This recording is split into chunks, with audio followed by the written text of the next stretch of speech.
Alright. Last we left off, the party sprung their trap, their ambush, to breach this secret hidden base in the dark zone of the northern side of the island. They, with the help of the natives that seem to be ancient descendants of the original inhabitants of this world, they managed to, in essence, completely obliterate the enemy force. However, they have yet to see what else is hidden in this base, but the combat has ended. There was a brief respite before a new conflict could arise. We now turn to the group as they begin their investigation of the current operation of this hideout.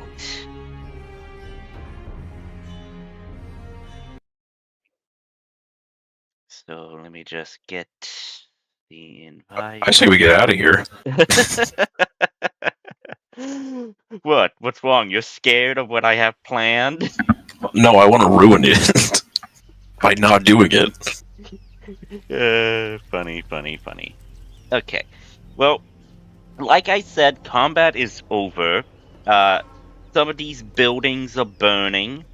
I would say this has just burnt to a good crisp at this point. Collapsed in on itself. Bodies are being burnt. You smell the smell of burnt flesh. I would say the sickening radiance is also done. Like, all of your active spells have been done, removed. Some openings, some defenses have been disabled, and everything is relatively quiet. I don't know why this guy is visible. But hands down, that is what happens. It is relatively quiet. The conflict has ended. You don't hear any more shouting, you don't hear any more things going off. You have a captive, I believe. You have one of the clerics captive. We got both of them. Oh, you got... Wait, did you? I think so. Actually, yes, you actually got both of them captive. Yes. I had them on the map. Let me get them off the map layer and into token layer, because I kind of did that in order to make things easier, so that they don't accidentally get deleted. But basically that is it. So the individuals are captured, they are unconscious and restrained. Are you placing them in the hold, or are you placing them outside? Place them outside for the time being. Okay, where outside specifically? Here? I mean, it doesn't really matter. Okay, and I would say this, they are unconscious, but they will be at 1 hit point. Okay.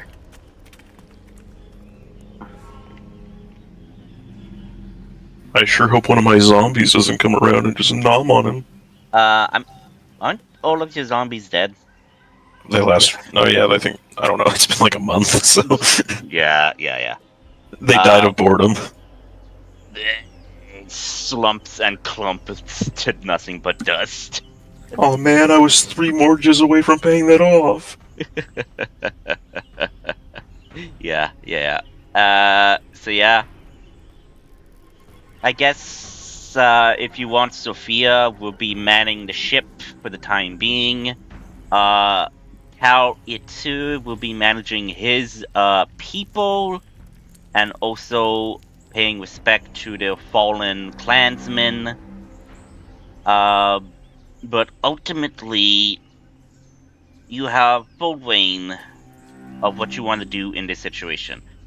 If it's too clunky, do you want me to remove the dead bodies? Or keep Yeah, they're them? all over here. We're not doing anything over here.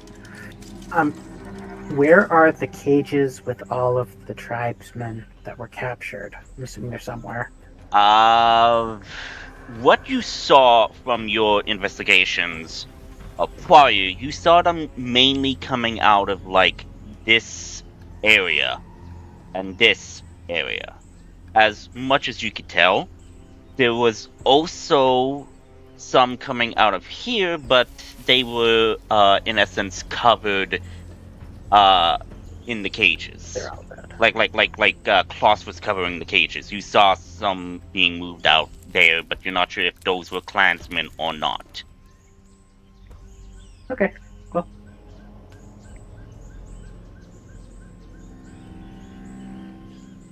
You send someone to scout ahead and check the buildings. Do you want to send out, do I actually have your familiar? Do you want to summon your familiar and do some scouting?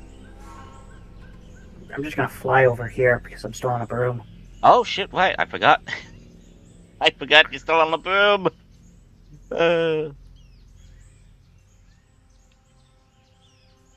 Okay, so where do you all want to go exactly?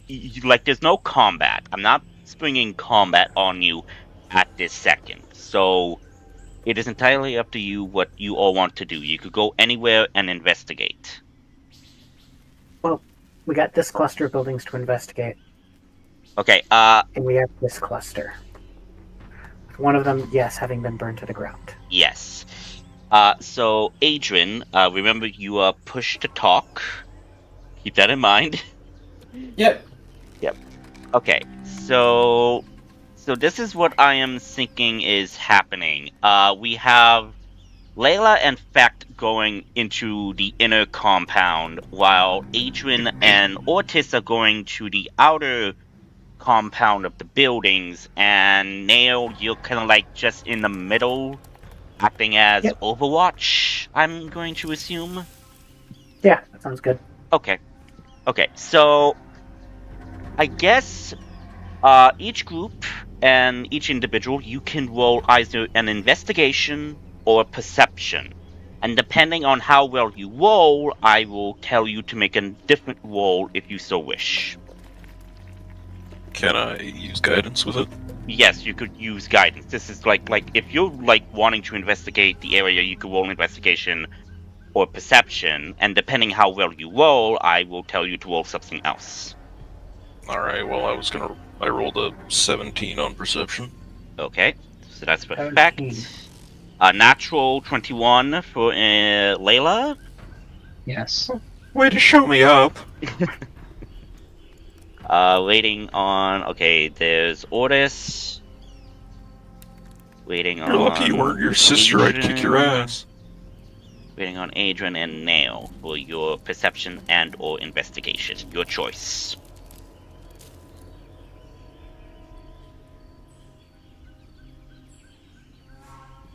Okay. High 20s. Let's go.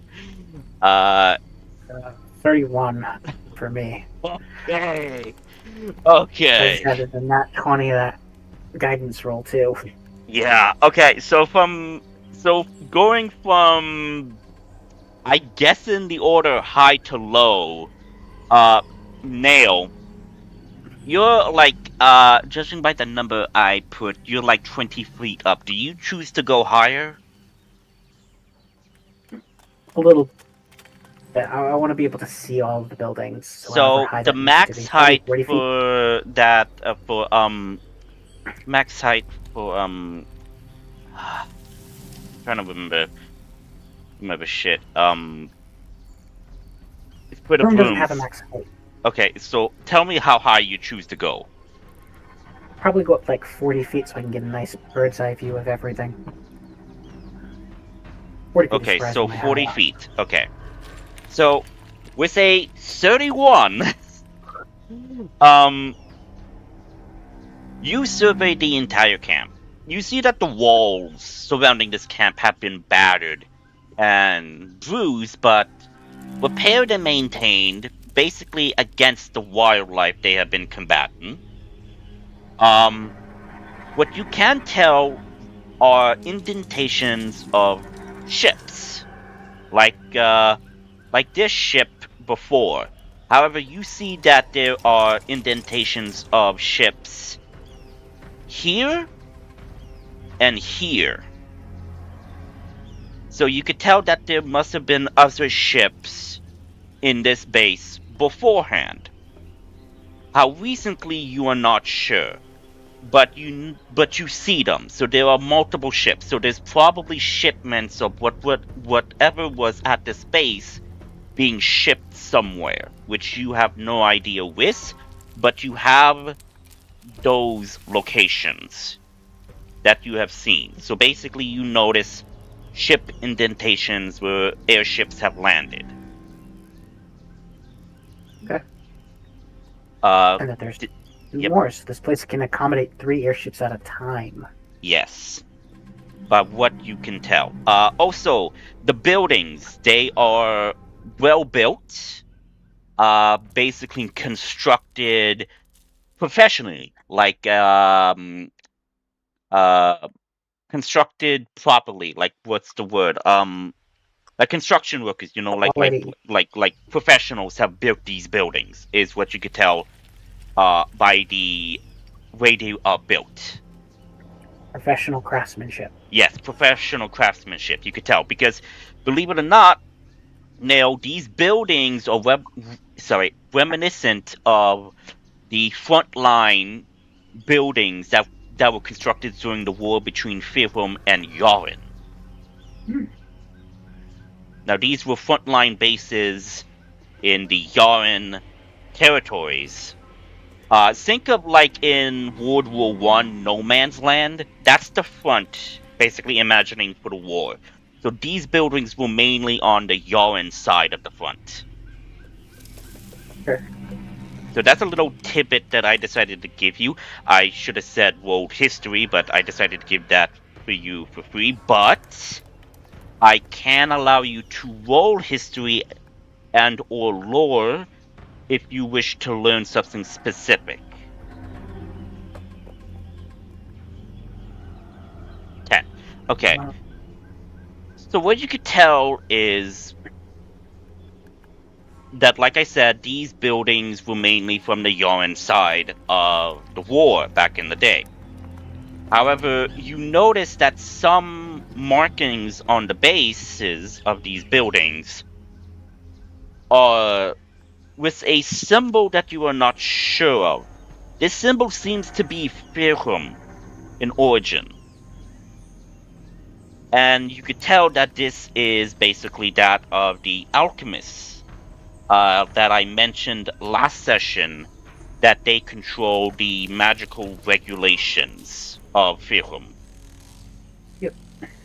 So that is what's branded on these buildings, like painted on, so to speak. That's interesting. Now going down to Adrian. So Adrian, what are you wanting to perceive first? The burnt building or the unburnt building? Wasn't there a cannon in the burnt building? Yeah, not ballista, not a cannon. But that has all entirely burnt to the ground. You could see the remnants of the ballista. However, since you rolled with a 24, I would say that you do notice something in the adjacent building. You see that this is a munitions storehouse for this building. You see that there are bolts. Not bolts, ballista bolts, yes. You see some are like a bit pointier than usual, and they have exactly attached with extra roping. What you could tell from this is this seems to be a grappling harpoon that they use to board ships mid-air. You find, I would say, a crate worth of those. You also find another crate labeled I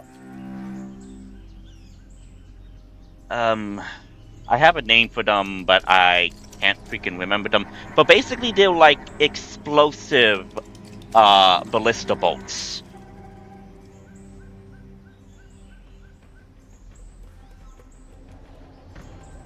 And you know that these were used on airships before during the campaigns of the war, that they used to rain down long-range attacks with the cannons and ballistas on the airships for a time. And you know that these are quite useful in basically doing explosive and fire damage to enemy airships. And you find a crate. And let's say a crate contains at least 20 arrows.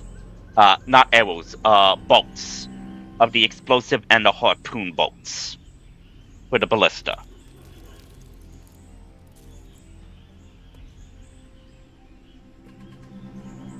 So that's what you find. Yeah, Adrian will collect all that stuff then. Okay. Next, going to Layla.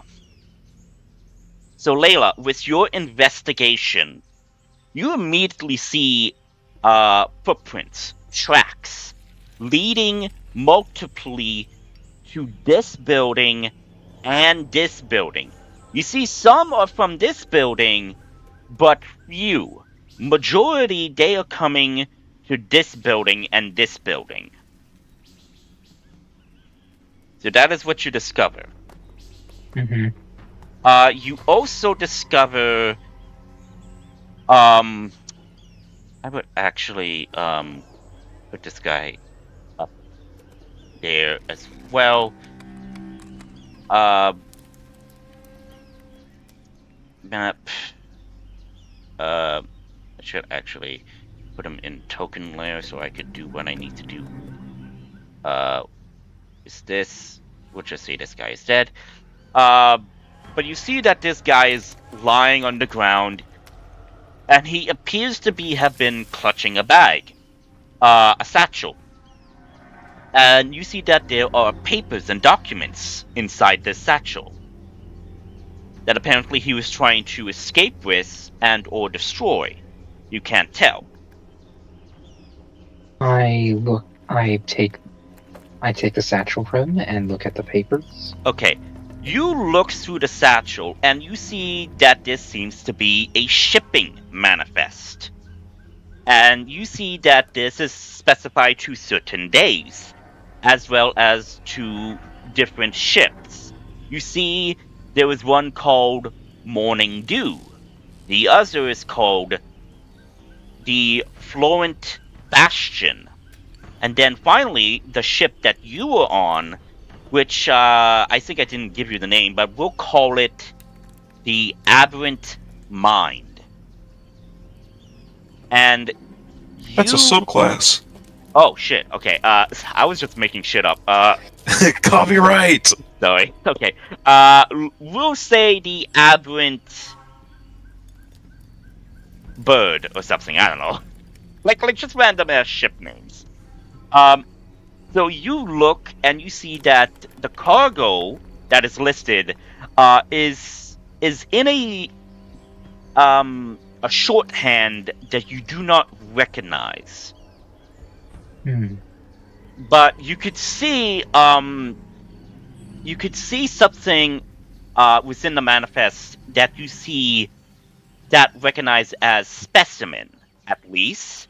And an X indicating how much, and you see 20, 10, and whatnot. And this is indicating shipping outwards, or some are being taken inwards. Another you see is something called IFG. And you don't know what that means, but you see that there are at least 8 in one shipping that was due last week. before you decided to venture into the jungle. Mhm. That was due but never arrived.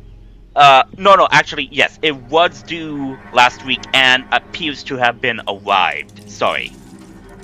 Appears to have arrived recently. Arrived recently last week before you entered into the jungles, yes. Roll me...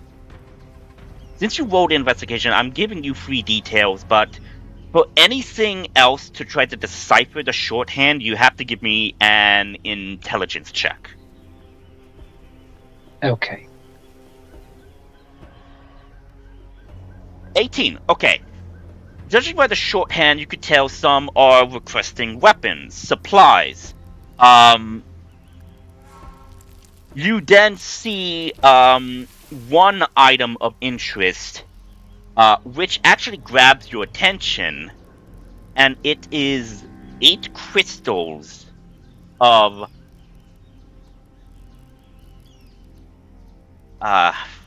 what is it called? Icium gems. I'm just making this up. Icium gems, which you recognize as elemental gems that have been artificially created. An Icium is basically an ice gem. Figured. However, you can see that this coincides with some of the documents, one letter that is requested in a handwriting that you recognize, saying that the shipment that you have provided us is excellent. However, considering of the heat and the moisture of this jungle, I request Icium gems for our IFGs, so they could provide care to us in the heat.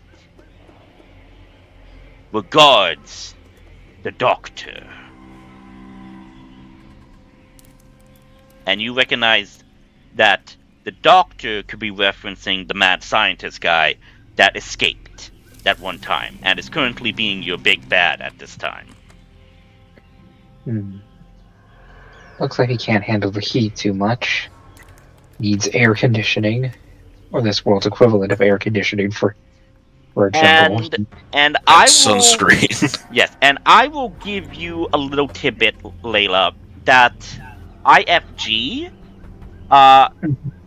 you see that it's IF-G.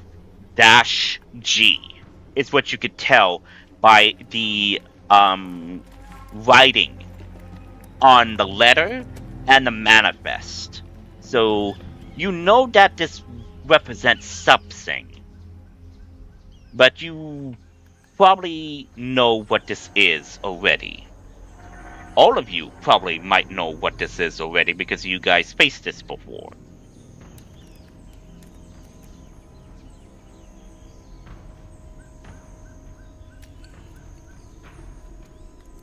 Moving down. Fact. With your perception, you basically see the symbols to the alchemist thing as well. You also see footprints as well. You also see that the ballistas are attached at the top of these buildings. But I will say this, the vegetation in this base seems a bit off, like not naturally grown. It seems to have been grown artificially by magic, is what you can tell with your perception. But that's my thing! Yes. That is your thing. But basically, with this, you could tell that possibly there might be someone with nature magic present in this base, or was present in this base. You're not sure. Can I roll something to see how recent this is? Since I've casted a similar spell before. I think this would be a survival and a nature, but if you're trying to determine, like, how recent the vegetation was grown, that would be a nature check. Alright, my -1. That's a 6. But what you can tell... I find the one piece. By what you could tell, it is a bit overgrown, but it has been maintained a little bit. You can't sure how long ago, but this might be, by your best estimate, maybe 2 weeks, 3 weeks ago. You can't be entirely sure, but this was 3 weeks old at best. You could put the guesser. And then finally, Otis. Otis, is there anything specific that you are wanting to perceive? Nope. I don't think he. If he did, he's just looking around. Okay. Well, you don't see anything out of the ordinary. I mean, except for the burnt building and whatnot. You see Adrian is fiddling in what appears to be a storage house. So you see this. You see him taking out some what appears to be giant ballista bolts. And that's pretty much it. But nothing catches your eye. But that's basically what everybody has learnt from their little investigation. Investigation and perceptions. So I have given you information. You discern what you can with the information that I have given you.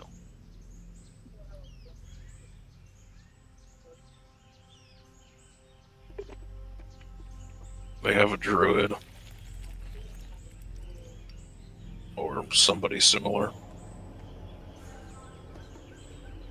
We also have clerics, so They do? Yeah, yeah. Yes, this is a joke. In fact, it's an 8 intelligence. Oh, right. Also, he has dinosaur vision. He can't tell who Layla is half the time. Right, because there's Layla, and then there's Sophia. I hate both. When I can tell the difference, I might not.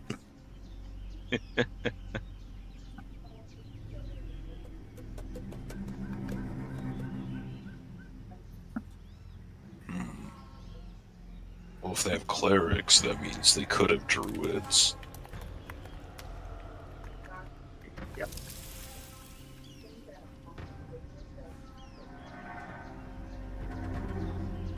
What if they had clerical No, he doesn't say that.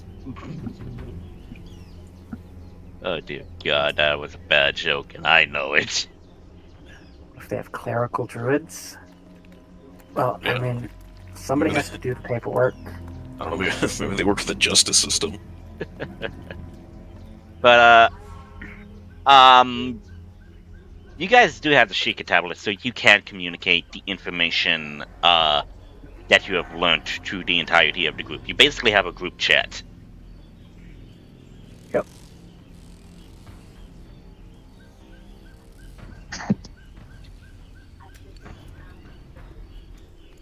I relay the information to the group that I learned. Okay, so everybody now knows that they were shipping manifests.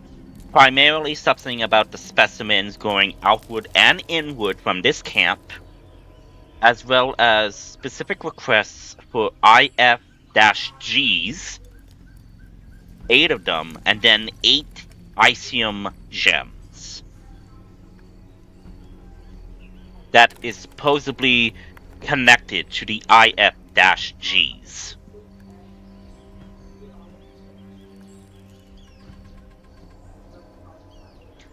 And Nail, I presume you informed them about the indentations of where these other airships might have landed.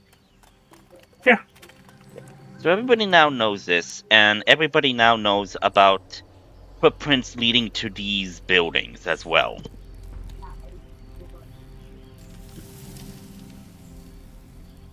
As well as to the big one as well. But majority were coming from here, and those were very recent.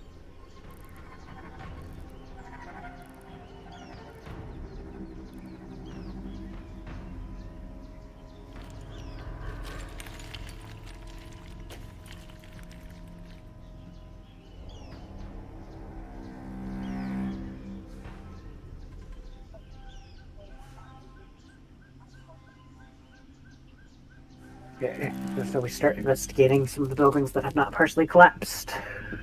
So, you already investigated this building as storage, and Agent was able to find 2 crates. One with grappling harpoon bolts and explosive bolts for the ballista, which I guess you would inform the crew to go and bring that probably on board the ship.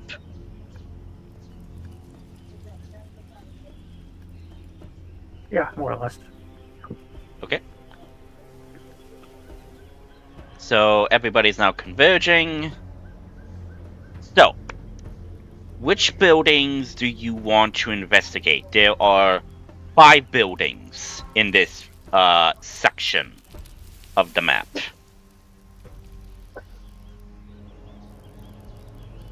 Well, this building has kind of been shot at. This building been shot at. Yeah, mainly the upstairs was shot at because you disabled the ballista guns. This building was indeed shot at, big gaping hole, but still stable. Well, like everything in it's dead These unless two they go buildings. further down. There probably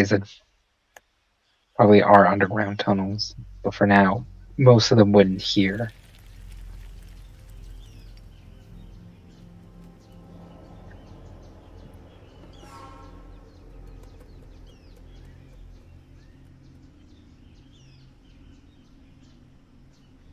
But Otis, do you want to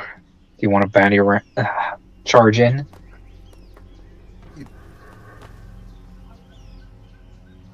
Boris first kindly knocks. Anyone in there? No response. You hear nothing after you do your knock.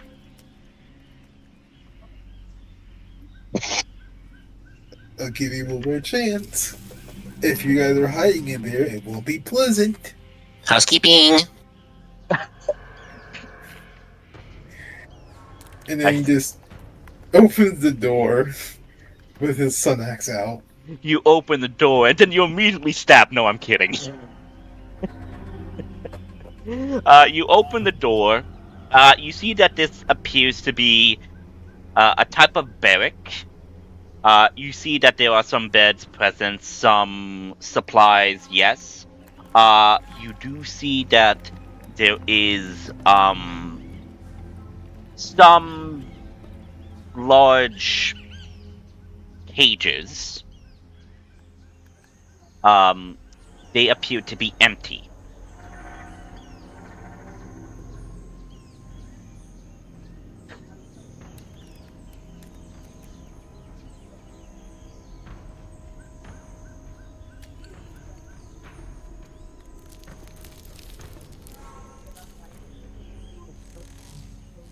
Agent will check around for secret compartments. Okay, so you want to look for any secret compartments. Okay. I am then going to need either a perception or an investigation from you. With a 19, you do see that there is a slight indentation to one of the floorboards. You see it is as large as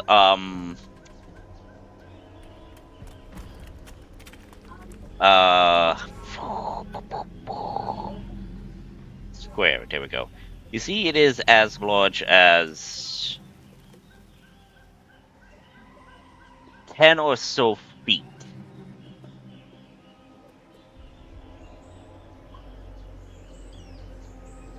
In a room, in the section of the room. You see the outlines don't match the floorboards. Okay, I pointed out to everyone then.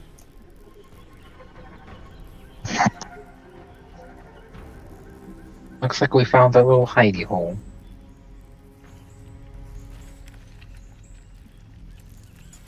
Can I? I'm gonna ritual cast Commune with Nature. Oh, okay. I was going to divine sense, but I was like, wait, I have something that's 100 times better. Okay, you briefly become one with nature and gain knowledge of the surrounding territory. In the outdoors, the spell gives you knowledge of the land within 3 miles of you. Damn! In caves and other natural underground settings, the radius is limited to 300 feet. The spell doesn't function where nature has been replaced by construction, such as dungeons and towns. You instantly gain knowledge of up to 3 facts of your choice about any of the following subjects as they relate to the area: terrain and bodies of water, prevalent plants, minerals, animals, or peoples, powerful celestials, fae, fiends, elementals, or undead, influence from other planes of existence. For example, you can determine the location of a powerful undead in the area, location of major source of safe drinking water, and the location. Okay, so land within 3 miles of you, and the radius is limited to 300 feet. Okay. If it's underground. If it's in a cave. If in a cave and other natural underground settings, but yeah, this is 3 miles. I'm mainly going to be focusing on the powerful celestial fae elemental thing. Okay, so does that count as 1 or 2? Powerful celestials, comma fae, comma okay. Powerful influences, you know, or undead influence from other planes of existence. Okay, this corresponds to like celestial fae, fiend, elementals, or undead influence. So basically, the influence could be from either one of those. Okay, got it. So you want fae and celestials. Well, I get 3 choices. 3 choices, so... but you're going with these 2 choices for the time being.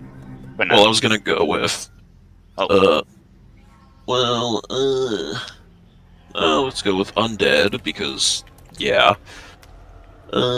Fiend because the whole thing with the Queen of Demons, Mother of Demons, and then let's go with Fae because we're in a forest and I'm racist. Okay, so Fae, undead, and fiend. So basically, you want information like detection, basically, right? Of any influence. Yeah. Okay. So Fae and undead and fiend. Okay. You get, I guess this would consider it, but you get a strong ping for undead, and it is beneath you. It is a lot of undead influence presence that you are detecting. However, this is not close to the amount of influence power that you were detecting for Fiend. You sense a great amount of power emanating from fiendish actions. So much so that I need you to make a wisdom save for me. Going insane again, are we? Hey, that's only naturally insane. 14. Oh, fuck. What is my luck? Okay. Wisdom 14. Don't you have your seal of something? Oh, wait, maybe I do. Yeah, don't you have something that gives you advantage on wisdom saves? The shield gives me advantage on initiative and perception. Okay, so nothing for wisdom saves. Got it. Okay, so you do this detection thing, communing with nature. When you are detecting the fiend, you then get a shocking sensation through your veins, as like acid is now flowing through your veins. You're getting pain, and something familiar that you have experienced before in your life at one time. And then silence as the sensation that you felt ends.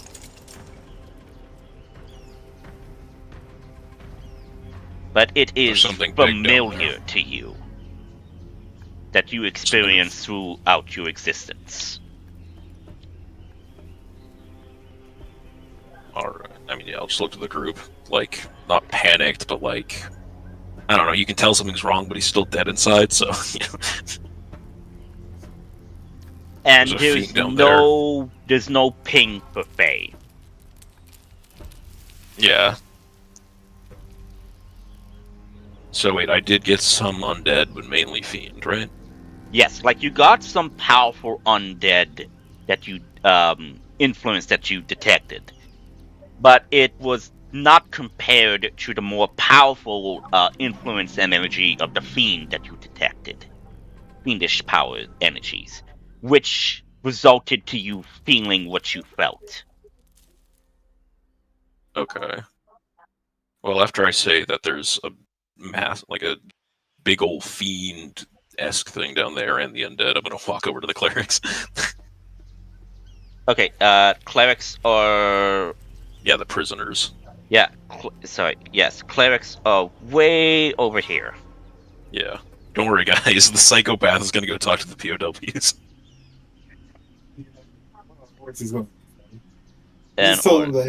He also tells them that he'll explore the cave after he makes sure he doesn't. Peck doesn't do something eldritch. Fact, wait, just because the Geneva Convention doesn't exist yet doesn't mean we can't do it. Just, like, follow it. I got Geneva Convention, more like Geneva Suggestion. Yeah. I'm quoting chuckles. I think it'd probably be the worst if they decide to get information. Because we're just gonna be creative. Okay, Remember the Dark Elves? so Feck does inform the group about the undead and the fiendish powers that is influencing the land, at least, that you could tell. But Feck and Ordis, you guys are heading towards the prisoners. Is anyone else wanting to head towards the prisoners, or no? I will say Feck isn't walking like a war criminal, he's just walking casually. I'll go to the prisoners. Okay.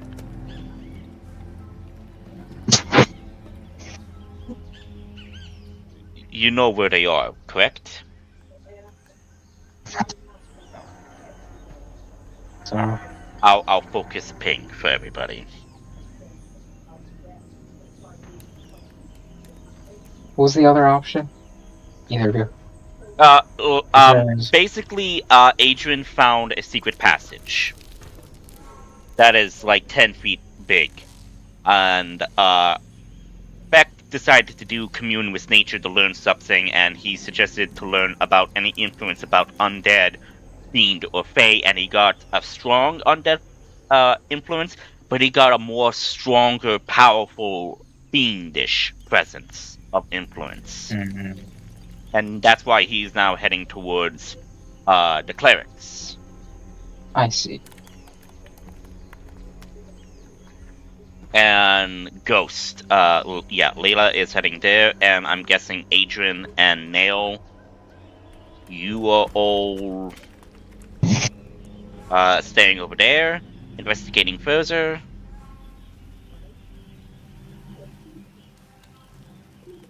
Okay. Adrian will come here since she is the highest charisma out of everyone. Okay. Nail, are you also joining, or are you remaining where you are? Remain where I am. Okay. Torture is just boring. Okay. We're not good. Gee, why does everybody assume I'm gonna torture people? No, I'm not assuming you're going to torture people. I was gonna be like, just because my backstory's edgy doesn't mean I am. Just because I'm edgy and my backstory's edgy doesn't mean I have to be edgy. He's referring to Ordis because I kid you not, Ordis does have some brutal torture methods that even got me flabbergasted. The number of times Mortis has removed the limbs of prisoners is a lot more than 3. Well, he's a Viking Jesus. orcish warrior. Obviously, they're going to be brutal interrogations. Don't justify the crimes. Anyway, you guys walk up. They are, I would say, conscious at this time, but they are gagged.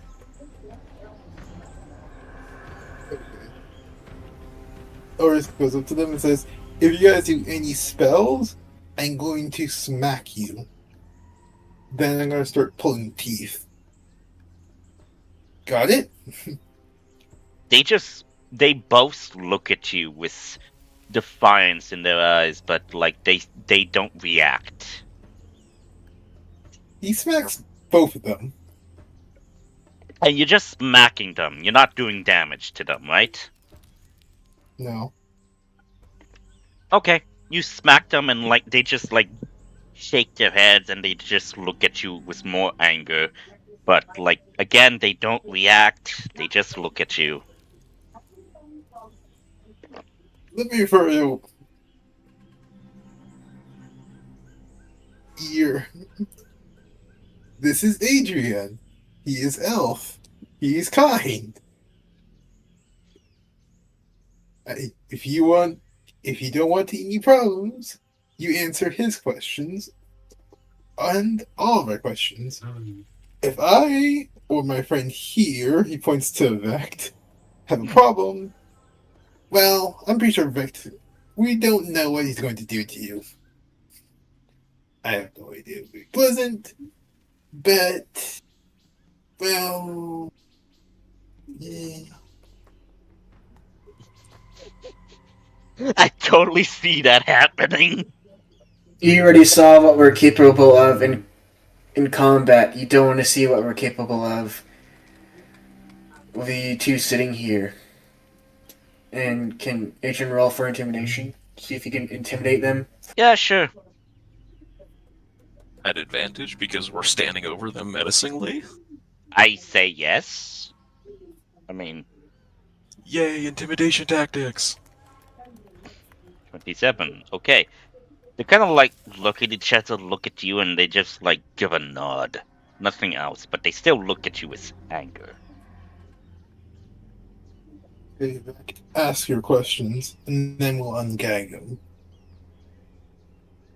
Why wouldn't we just ungag them now?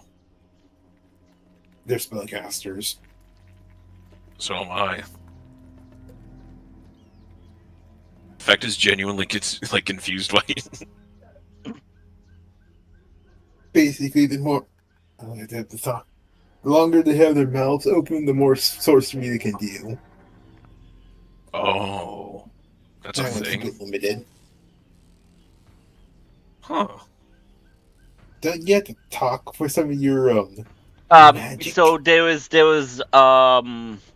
verbal, gagged. somatic,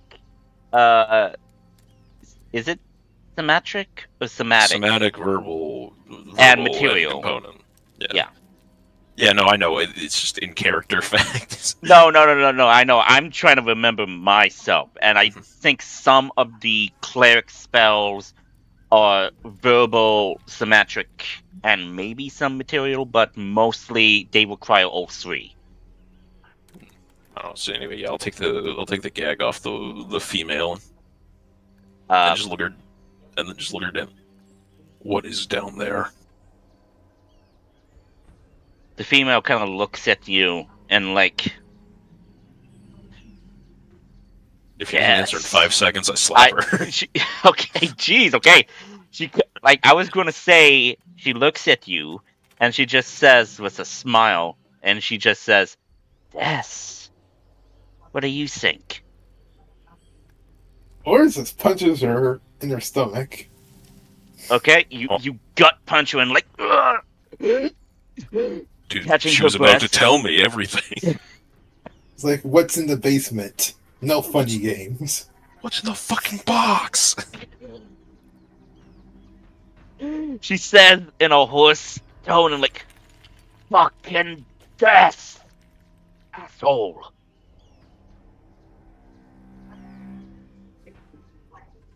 death energy or undead? It's undead.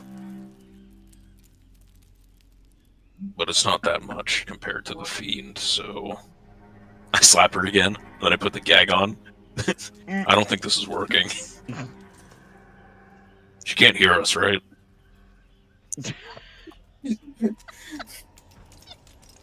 Unless you have a language they don't speak. I'm pretty sure they can hear us. I can speak Abyssal, Infernal, and Druidic, but I don't think you can speak Druidic. Or speaks Orc, Common, Giant. Fair. I love that fact, like, puts the gag on and says, she can't hear us, right? Exactly. Like, I just love that, like, oh my god, that is such a fact thing to say. The force takes out the gag. You want to answer? Oh, good, you can hear us now. Are you, pulling the gag off the female or the male? Female. Okay. She just says, I'm gagged, not deaf. Is this your first time doing an interrogation? Technically. Well, my body did. I just didn't. She kind of looks at the two of you and, like, she then looks at Adrian and says, oh boy. Actually, it's his first time, not mine. So it's just like, now, be Pacific. What exactly is in the basement? She goes and says, again, she says, death. A creature named Death? An entity named Death? She says again, death! Loudly this time. Okay, wait, out of character. Is she saying death or something else and we can't hear because the just for death. Something else? Like D-E... Yeah, D-A-T-H. Yes, death. Okay, just making sure. She was responding to your question about what's underneath, and she's saying death. And this time she raised her voice when she said this. Or is like an entity? A creature of some kind named Death? And she just kill people? She said death! Why would a fiend be named Death? Isn't that kind of redundant? Why aren't they just called Super Fiend or something? Not really clashy enough. I mean, death kind of feels like infringement. What happens if a person goes in there? Do they die? The female cleric then says, well, down there is death. I don't know what you want me to say.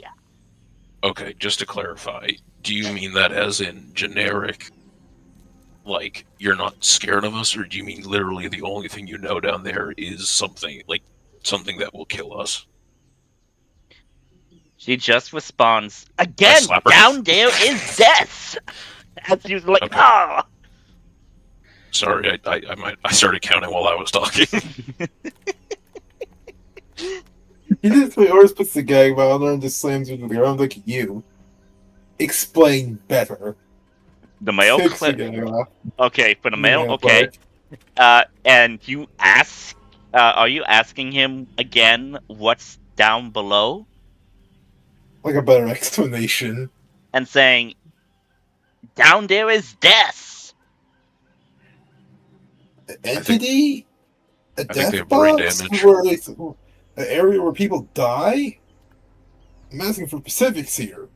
And he says, down there is death. Again, he says, but like just in a like normal tone. Okay, but like is unsure there how other to answer. than... Like unsure how to answer. He's just saying, down there is death. Okay, if there's anything other than death, can you let us know? And he says, because my hand is getting really tired from slapping. And he says, down there there what you're asking is death.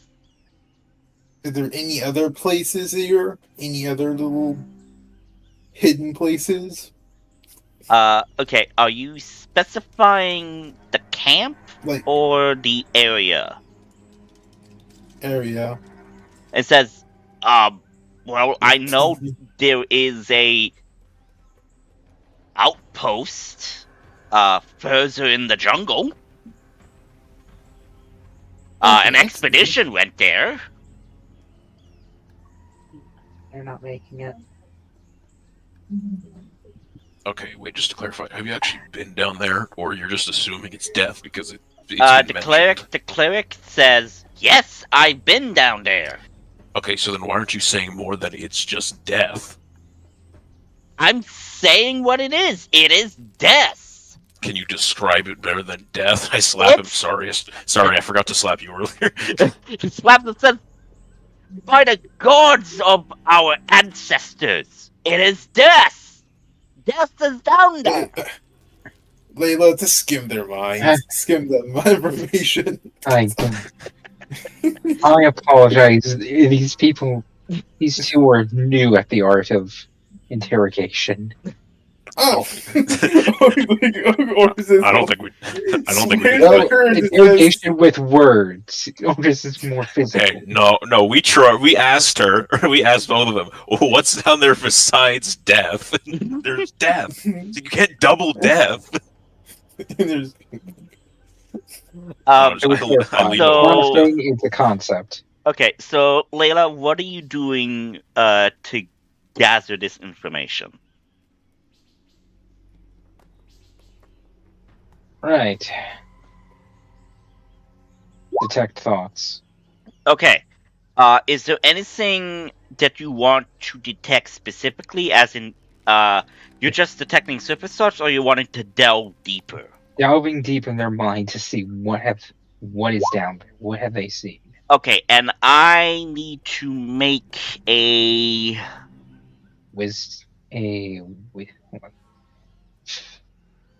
It is a wisdom save.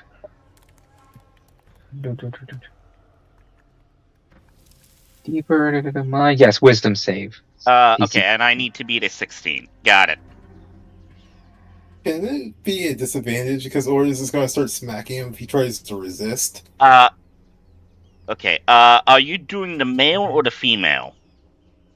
I'm doing the male first. Okay. Yeah, so every time he looks like he's trying to resist her, Ordis just slaps him.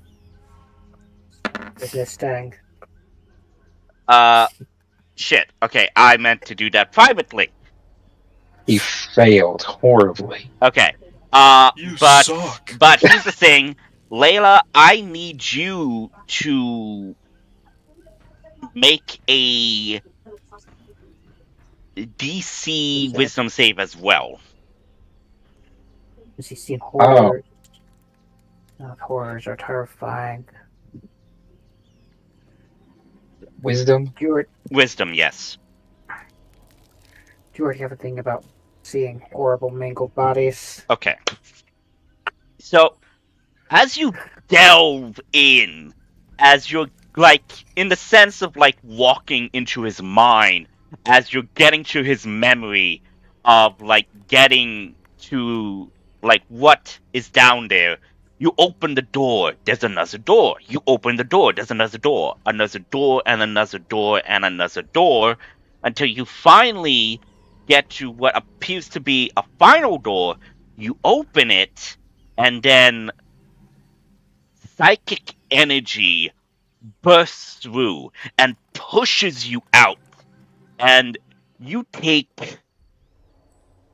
Is this a charm or frightened effect? Give me a minute. You take 2 psychic damage as you were forced out of this man's mind. And... Like 1. Because I'm resisted to psychic damage. Yeah. So 1 damage.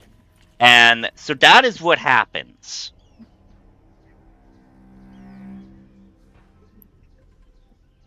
Okay. Interesting.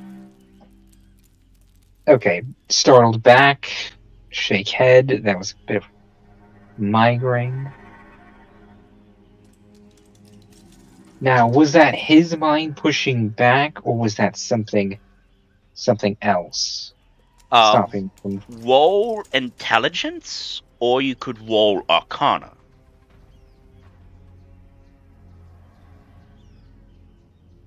$17.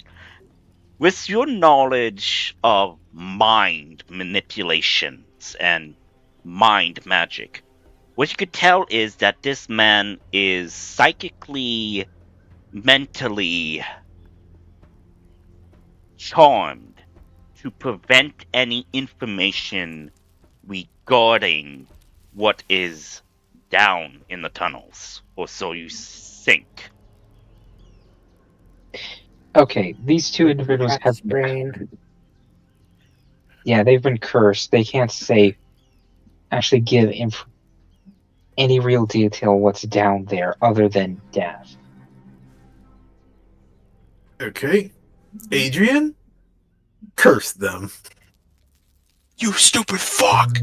Oh wait, you meant that curse? Yeah, I don't know if my curse will be as powerful, but what do you want me to curse them with? Make them chatty. It should make them chatty. It should if I'm correct. Certain magics can't be in bed together. Your new magic should push the old one out. Depends on how the magic is created. And who cast it. And if it's an actual curse. And not just a silly spell curse. Either way, whatever it is, it seems pretty dangerous.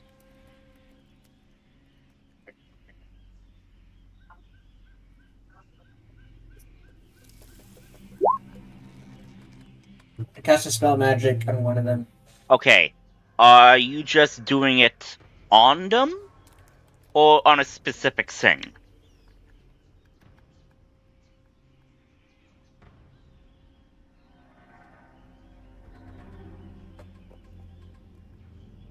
Because you guys have removed the weapons, but you do see that they are wearing their holy symbols as necklaces.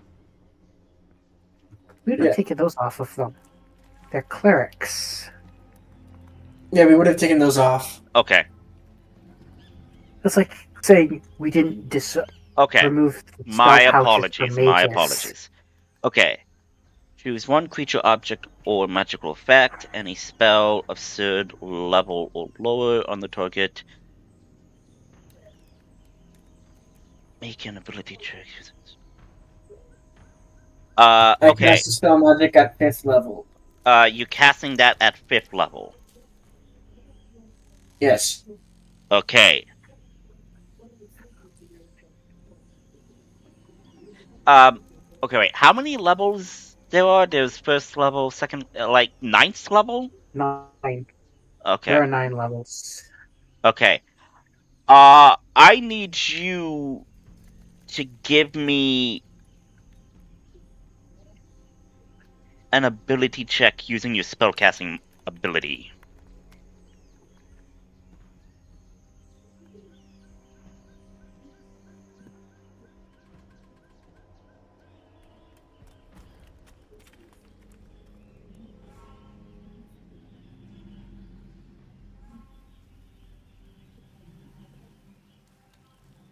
So it's 1d20 plus your spell casting. Okay. So, Adrian, you focus your energy as you cast the spell magic on the male cleric. You see that there are ancient sigils and runes glowing on him. These runes burn brightly. As you are casting this, your body also begins to burn, like acid through your veins as well. However, you manage to remove the runes that are on this cleric as the runes fade with the vibrant green energy dissipating. However, the cleric drops dead. It's annoying. I cast Soul Cage. Okay. We can save him. You cast Soul Cage. However, there is no soul to cage.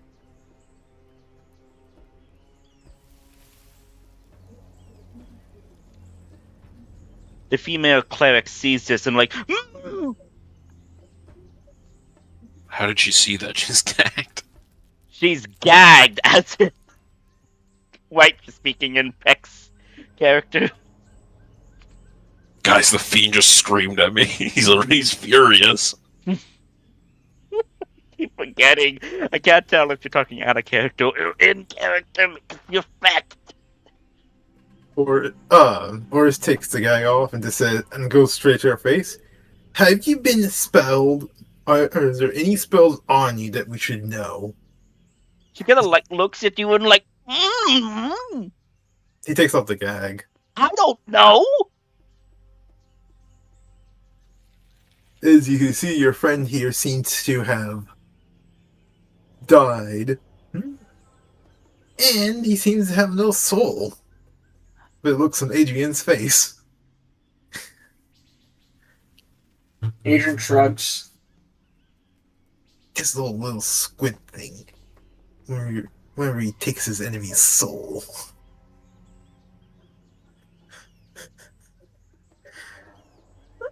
Oh. Can I roll for intimidate? Yeah, roll for intimidation. Okay. Okay. I'll be using my strength modifier. So that would be don't have natural creation. +5. Oh. Intimidation. +5. So 19. With a 19, you succeed as he is basically scared, but she is unsure if she is in essence charmed. She doesn't know, and she's saying, I don't know. I don't know. I don't know. I swear to God, I don't know. I'm going to bring it to Nail. Does Nail have detect magic? Yes, obviously I have detect magic. Okay, call Nail. Takes the tablet and just says, Nail, we read the external magical examination over here. One of the clerks just dropped dead. And I didn't do it.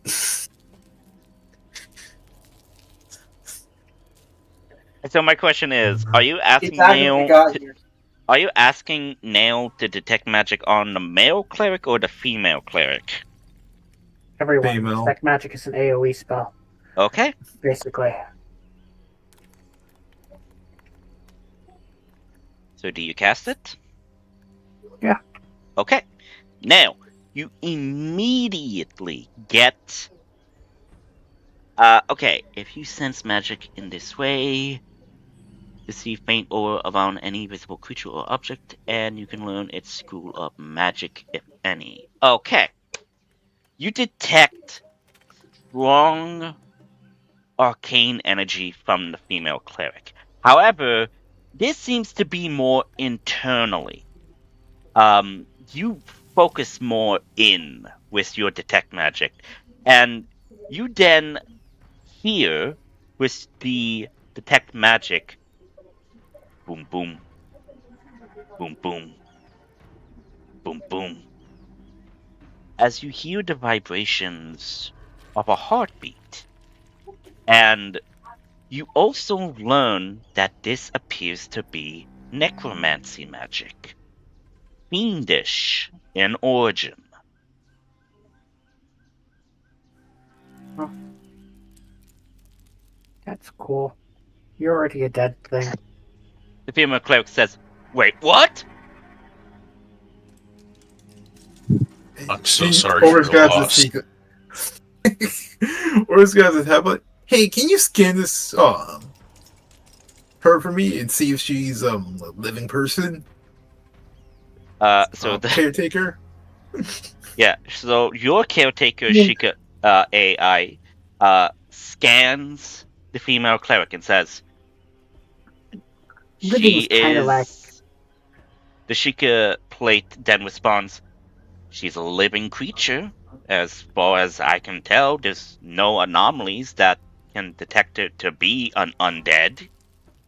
She's not undead. She's just not alive anymore.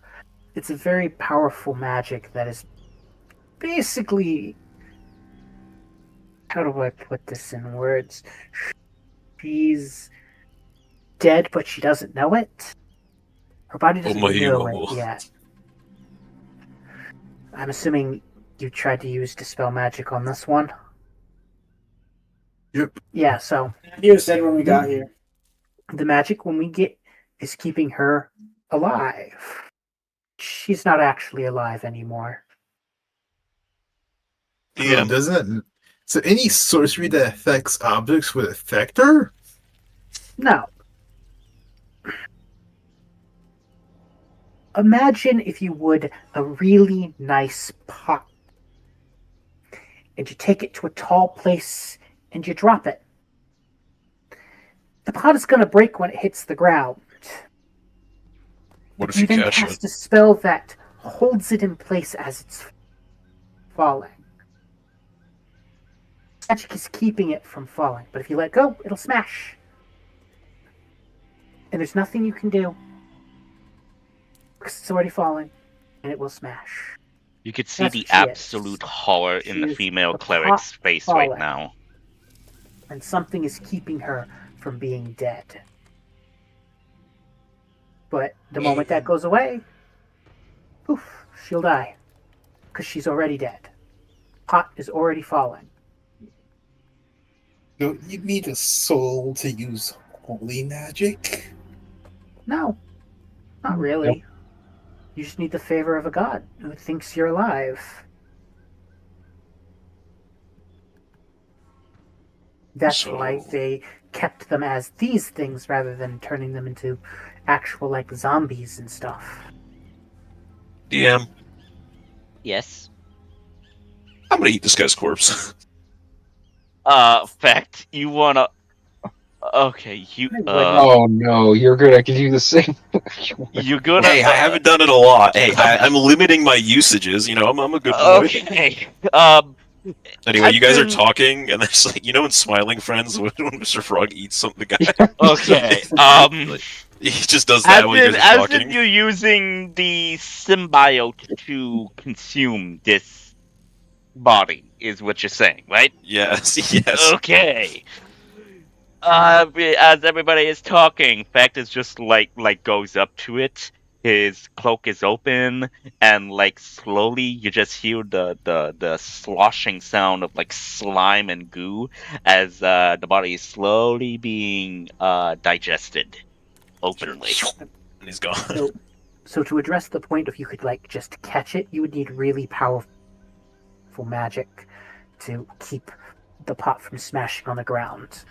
I can't keep her from dying. Somebody might be able to, but not me.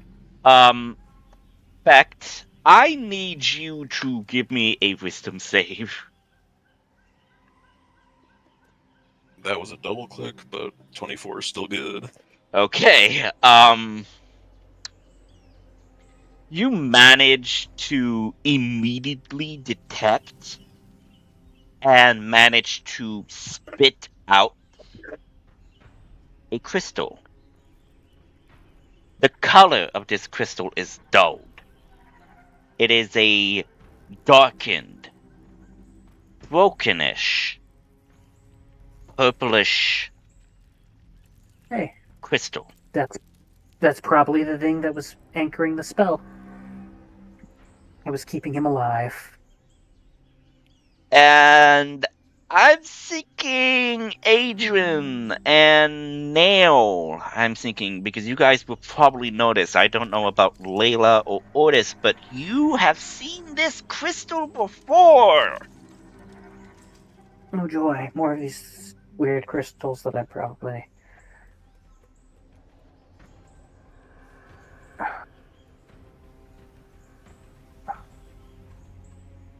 Okay, well.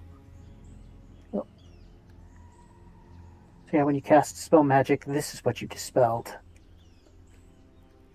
And you do see that this crystal is oddly shaped like a human heart. Adrian will try casting Spirit of Dying, I guess, maybe? Nah, he's long since dead.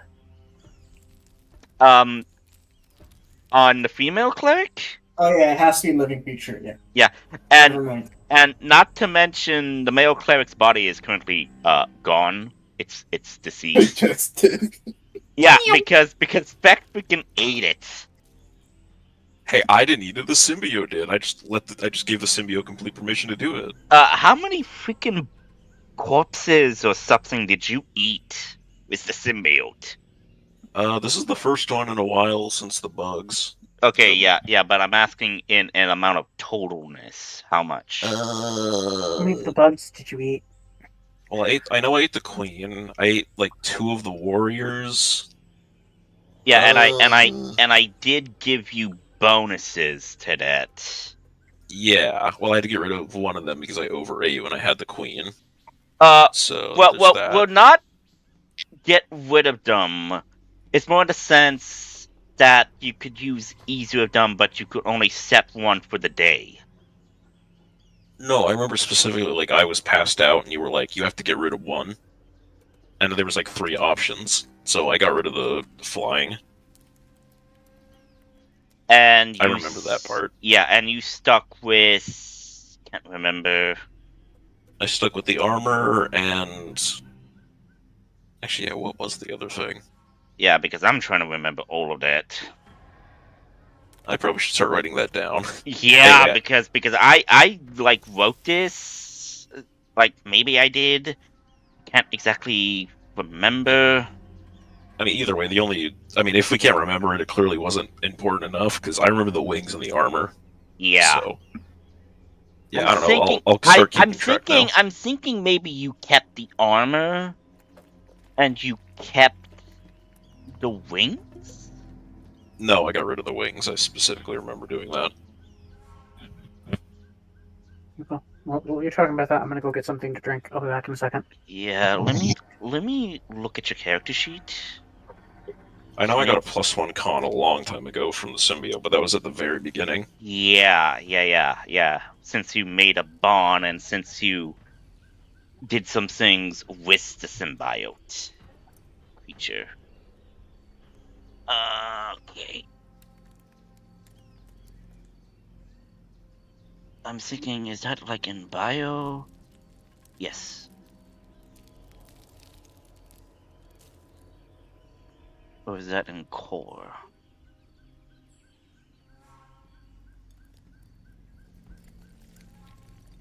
Where did you put that information?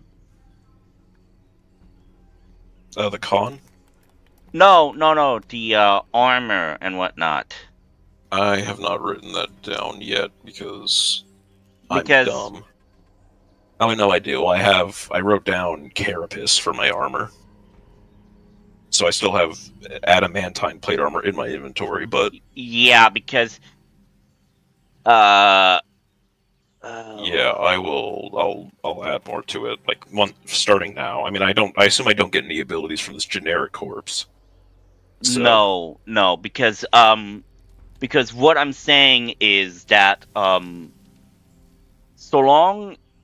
Because I would say that, instead of donning the armor, because this is what I said for the armor, that because you ate the warriors, you gain their natural armor aspect. Basically, the armor that you are wearing counts as natural armor, meaning if you choose to, like, say, consume another piece of armor, you could change to that armor set. Basically, you could like since you're wearing heavy armor, you don't need to spend like an hour to remove it. You could just like naturally ungrow it and regrow it. Yeah, no, I get you. Anyway, I'll start writing it down now. Put it in my... That's what I'm saying. And name symbiotic evolution? Yeah. Thought it was fitting. No, yeah. Do symbiotic evolution carapace.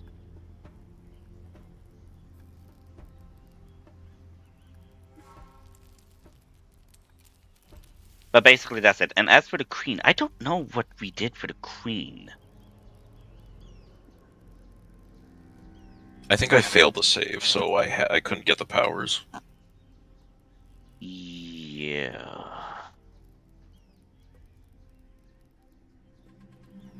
I can't remember what, but it was something. Anyway, I don't know. We can deal with this later. Yeah. Back to saving this dead person from being alive. Maybe it was something to do with one of its abilities for toxic, but I think you weren't able to get that. But yeah. So you consume that. Nothing changes. You got no bonus with your symbiote.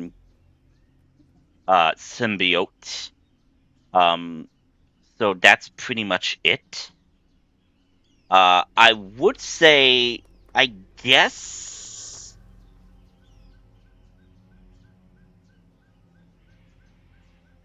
Well, I would say since you consumed this individual, you would have access to its memories.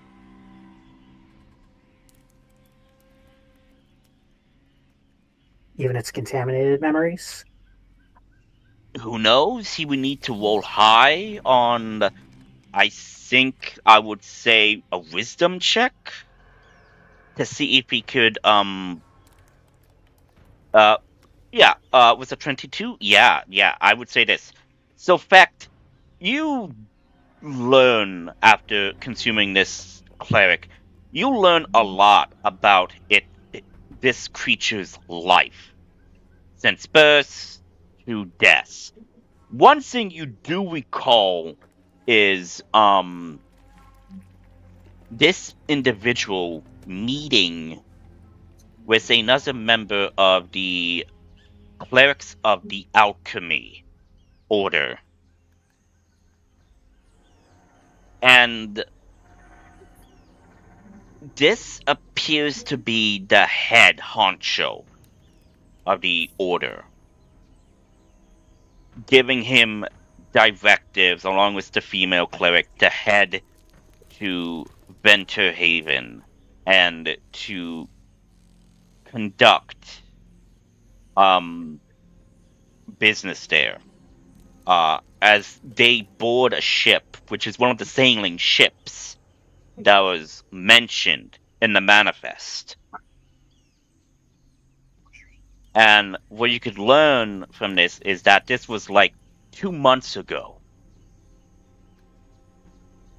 They met with an individual. This individual was wearing a plague doctor mask. And this individual seems to be the doctor that everybody was referring to. You see that this individual was experimenting with monstrous things, especially with the Mazurite crystals, as the doctor describes this and what it can do.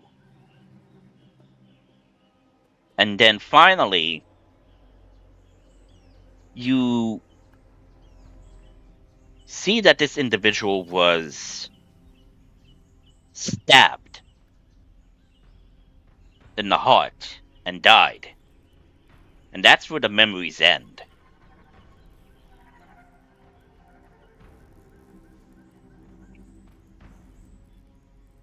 Okay. Do we have any information on their order? Like, are they seen as the good guys, or? what you could tell is that they police magic and alchemy. Basically, they're the order of the arcane arts, I should say. And they basically police and regulate magical arts, whether it be magic or alchemy. Good guys is a strong term. But basically, they're like a government. They're a government faction, basically. Okay, so I don't know. My assumption out of character is that they came on the mission, they got killed, and now they got turned into these things, and they don't remember all that. Am I crazy? Seems a little close. They're douchebags. Probably little column A, little column B. They're cops. They're magic cops. These guys are cops. Oh my god, I ate a cop. Yeah. I gotta go in the lamb.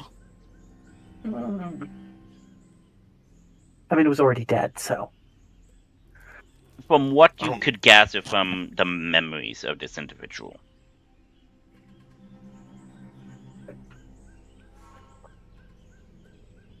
Alright. I don't know, fill in the group. About the doctor. And all that jazz.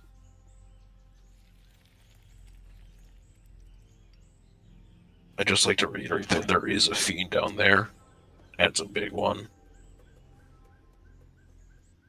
So... Okay, well. I mean... Is this one even important anymore? She's already dead. And she can't tell us anything because of magical cursedness. She doesn't need to die. You're right. She's already dead. I'm also dead. Just grabs her and is like, hey, Beth. You want to eat her? Like the female cleric, like, no, as she struggles. No. We're not. Don't. I'm also dead, and you haven't killed me. You make a good point.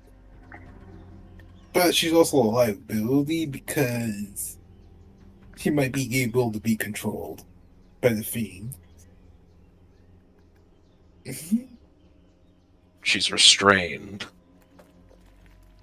and gagged, so she can't see or hear.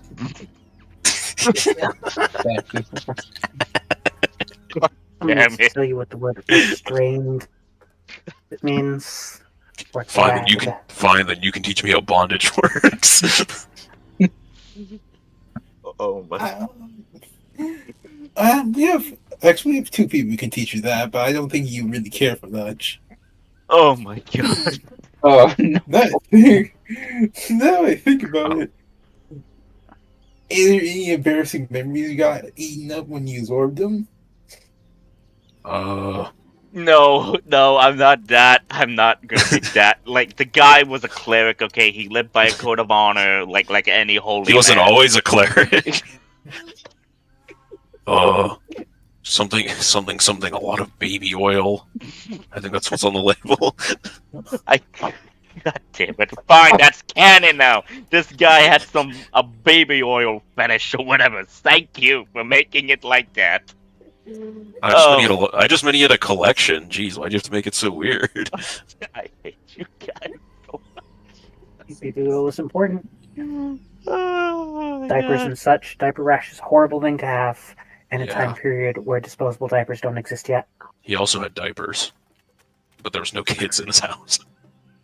Maybe he had bowel problems. He just had to shit all the time.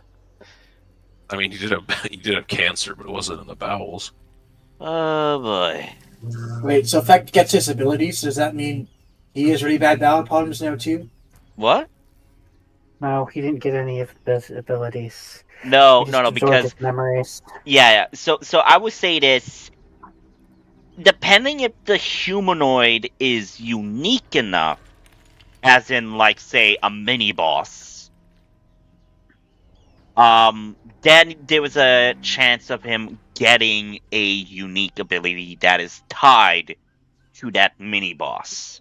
So since he killed 2 and consumed 2 of those advanced warrior bugs, he was able to get natural armor, and basically he can naturally activate the armor or off. Basically, he could equip and unequip it without any hindrance, so long as he chooses not to reabsorb or absorb new armor.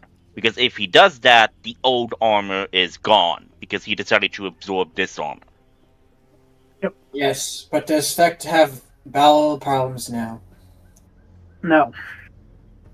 I would not think so. Also, he's kind of undead, so it may not even work right. I don't have bowels. So I guess technically, yes, he has bowel problems because there are no bowels, but I mean, for most people, that would be a problem. I could have every kind of cancer, and I wouldn't know. Oh dear God. Maybe if it's bone cancer, but then that's a different story. Okay, time to go eat a fiend. I mean, yeah, if Fact eats a fiend, there might be something unique or something powerful with it, but yeah, who knows? But so my guess is, are you leaving the female cleric in the hands of the allies? Yeah. I mean, we don't need her anymore. The only reason we captured them was to interrogate them, and that's kind of useless now. Okay. So, you do outlived you give your her usefulness before you even knew it. So my question is, do you leave her with the natives or your crew? I think we should leave her with Sophia. If she gets out and kills Sophia, that's a net positive. Terrifying.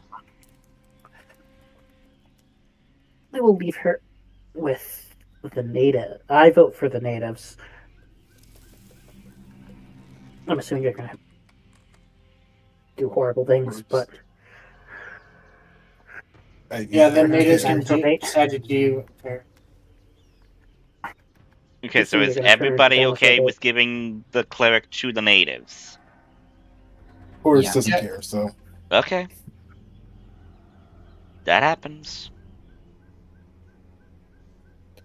Yeah, I think we need some healing. We're gonna fight a fiend. We'll probably need to take some kind of rest because some people got their butts handed to them.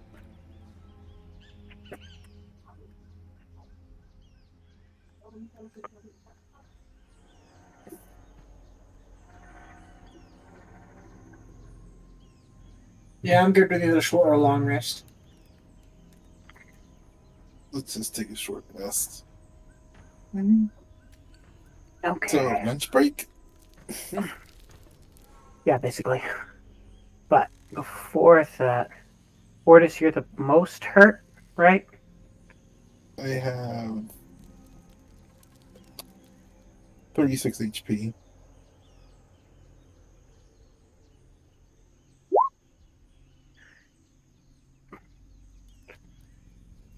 There you go. I'm at 16. But one of you gets one, the other gets the other.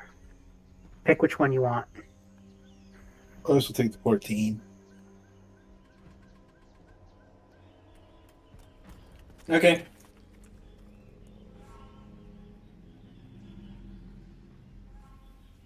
We're taking a short rest? Yep. That's why I used both my packed spell slots, so I can get them back.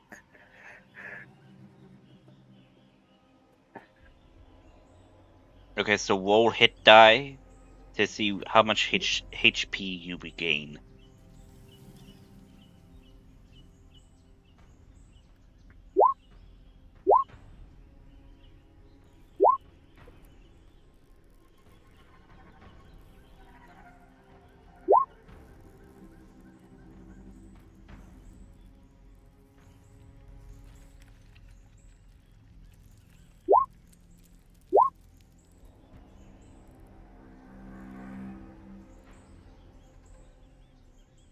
Okay, trying to keep track. Usually I would say, like, roll the amount of, like, 2d8s and whatnot.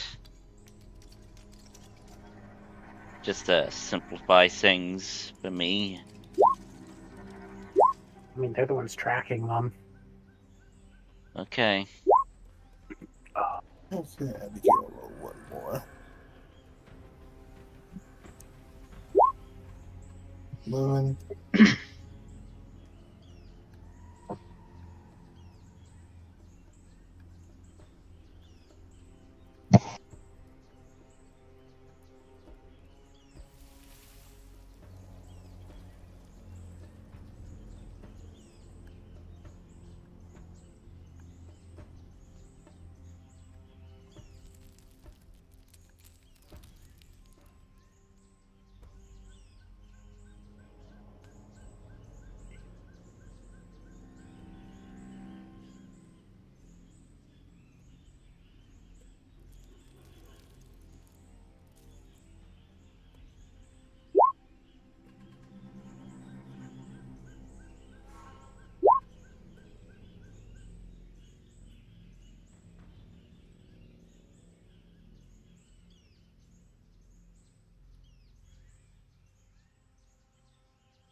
Okay, I'm good now. Okay.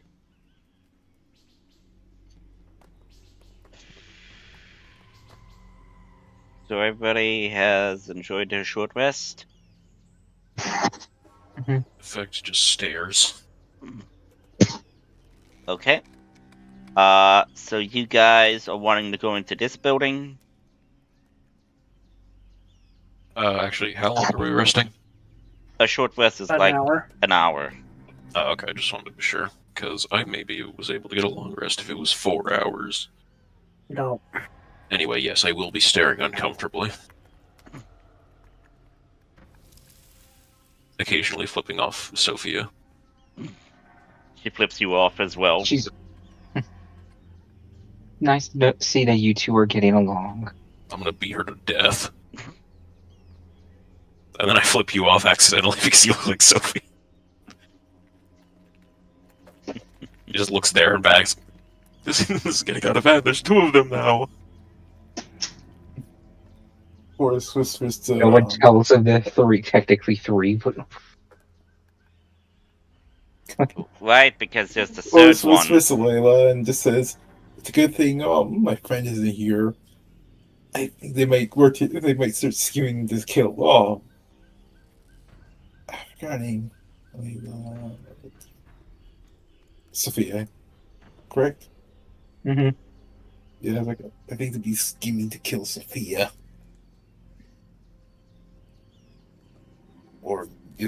Or should be transformed into a toad.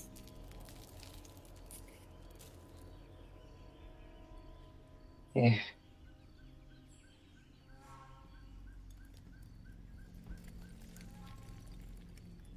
Okay. I will rip open the secret hatch. Okay. Give me a strength check. Let's see if you could open it. Well, I was just gonna... Oh, I meant like literally like I was gonna do shillelagh and like rip it out. Oh.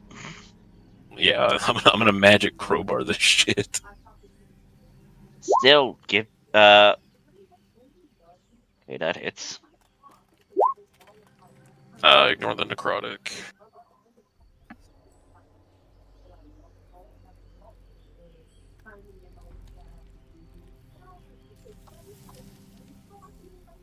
Okay. So, you hit it, slashing into it. You see that this is not exactly regular wood. This is reinforced wood. We can't get in. Who has the highest passive perception? It's still me. 24. Definitely. Effect? Is it effect? Yeah, I have 24. Yeah. Okay, so in fact, as you're doing this and whatnot, you then turn and you see that there's a like a little candlestick, candle like You find the lever that opens. like a saying where there would like a lantern or whatever. You see that there's a lantern and like there's a candle in there. However, it remains intact, the candle, but it is lit up. I like to imagine Feck did notice it, but he's just like, I think I can just get this open normally. Anyway, yeah, he'll pull the lever Kronk. You pull it, and the platform slides open, and you see what appears to be a metal platform under it. Walks onto the middle platform with his sun axe out. Okay. Is everybody doing it? Yeah. Let's go down the creepy elevator of death. Okay, so you get on the lift.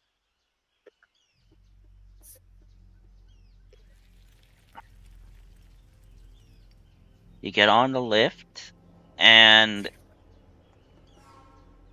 you begin to go down. You hear the clanking of gears as the lift is going down, down, down, and down about 30 feet. I kind of have a question. How did you guys build it here? I mean, Somebody paid someone a lot of money. squatters' rights, I guess. As soon In as you jungle? reach the bottom, I mean, yeah, they probably stole it from the monkeys and like the. Actually, is this that kind of jungle? He looks around, but he's like, "Oh wait, we're in the elevator." Shit. I haven't got lizards, but Well, if they were able to bring in, they could easily bring in some like equipment from the airships that land here all the time. So what? They built an elevator on the ship, and then they used the elevator to get down. And they built another one down here. Like, I don't get it. No, they built they dug buildings the hole. first. They dig the. That's right. They dig the hole first, and then build the They fort built- on top of it. Then why is the elevator on the ship? The equipment they needed to dig the giant hole, they brought in on the ships. So they didn't They didn't make an elevator to bring the stuff down to make another one. Well, they Right. probably did that too, but they probably used a smaller elevator that was like a bunch of pulley systems and stuff. You just hear me just like explaining all the engineering. This is a very long elevator ride as well. Fact is just looking around. It's like this whole generation is fucking weird. okay. Especially since it's like a 30-foot elevator ride. Just give me a minute. I am just doing something. Is there elevator music? You immediately hear do do do do do do do do do do. Apparently. I'm kidding. I'm kidding. It just stops midway. You see one of like a goon walk in. It's, oh, sorry guys, is this going down or up? It's going down 30 feet. Hey man, I'm not judging, bro. People have to get to certain floors, you know. But 30 feet's like 3 floors down. Yeah, so that's why they call it the elevator. I'm more surprised that there's an elevator just to go down 30 feet, not just stairs. I mean, would you take 30 feet of stairs going up and down? Yes, I've done that. I was an engineer on an aircraft carrier. I had to go up 4 flights of stairs, walk 20 feet, go down 4 flights of stairs, walk over to grab a measurement, and then go back up, over, and back down every 15 minutes. Yeah, didn't that suck? So why wouldn't you build an elevator? Look, some people are just lazy and just need to take the elevator right down. Because on a ship, you want fewer moving parts, and elevator shafts are harder to seal up than stairwells. Yes, on a ship. This is not a ship. Just random building. So, it's much more engineering involved to put an elevator to go down 30 feet. Somebody was really flexing their money. Okay.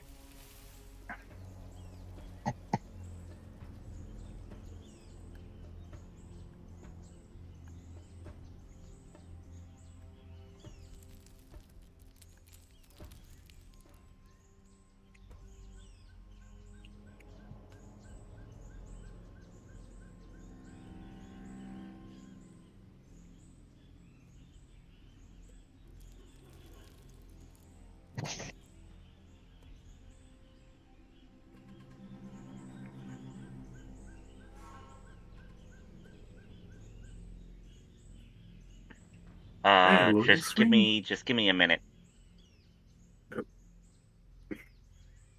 Can I do that? Okay. Okay, not what I wanted to do. Crap. Okay. I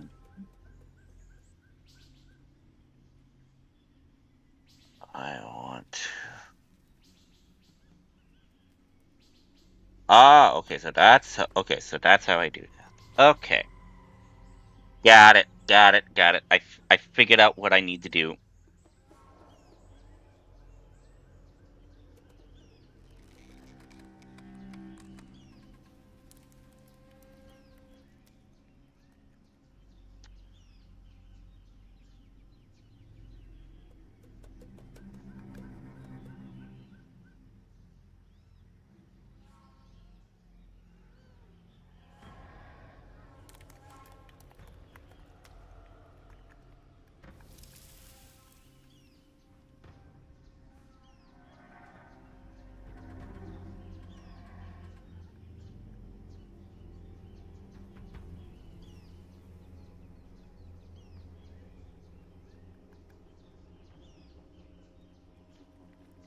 I just figured something out. I just figured out how to block rooms.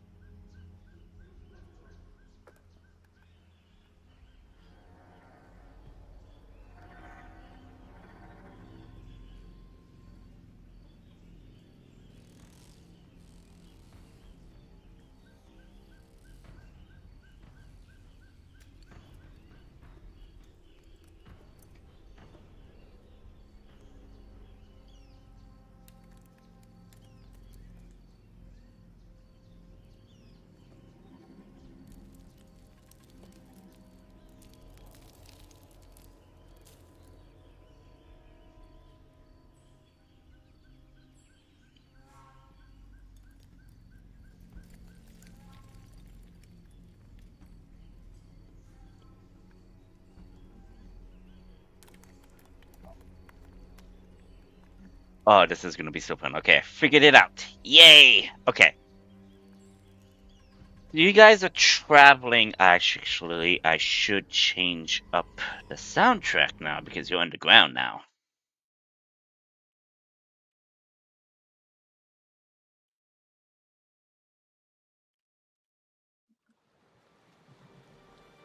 Nope. Okay.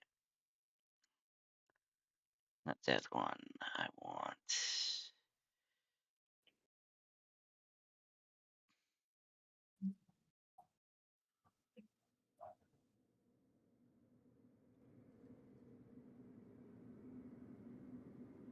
You are now in a tunnel system. You see, it is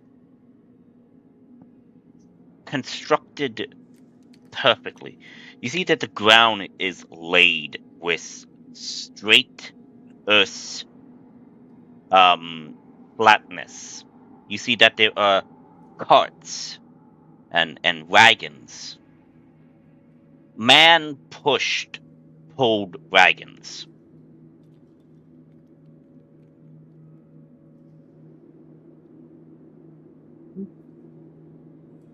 You see that there's light fixtures, lanterns affixed through this tunnel system like a mine shaft lit up.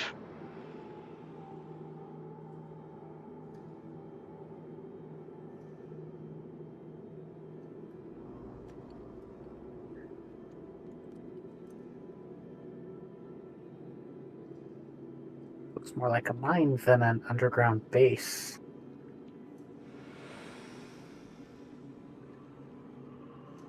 This is no mine. It's a tomb.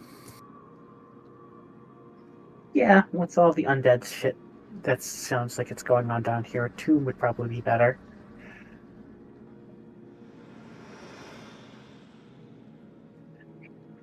They're at intense smell of rot. You detect no rot, no signs of undeath.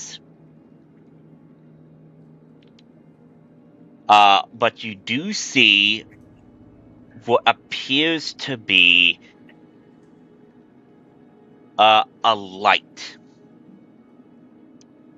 at the end of this tunnel system. Oh my god, I'm already hearing the freaking jokes.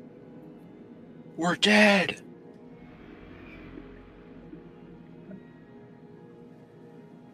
Okay.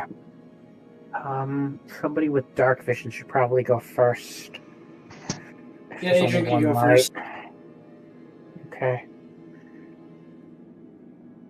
He is the stealthiest of the group too, as well. Yeah.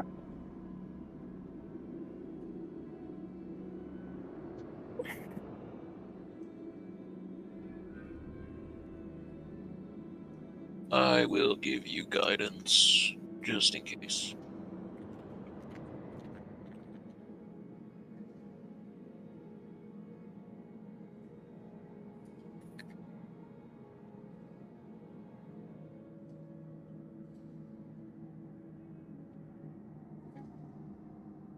No.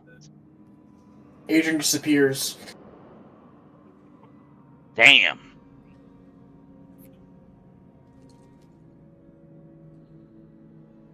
Like, damn.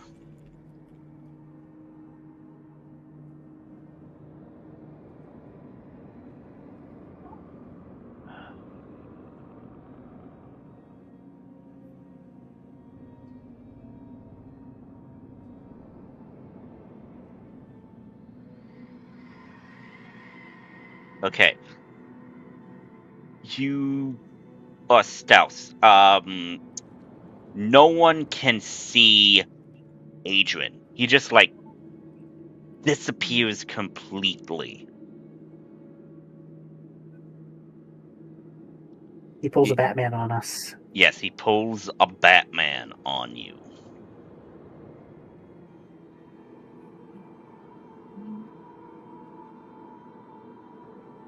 And he is nowhere to be seen. The light is coming at least a good 100 or so meters from you.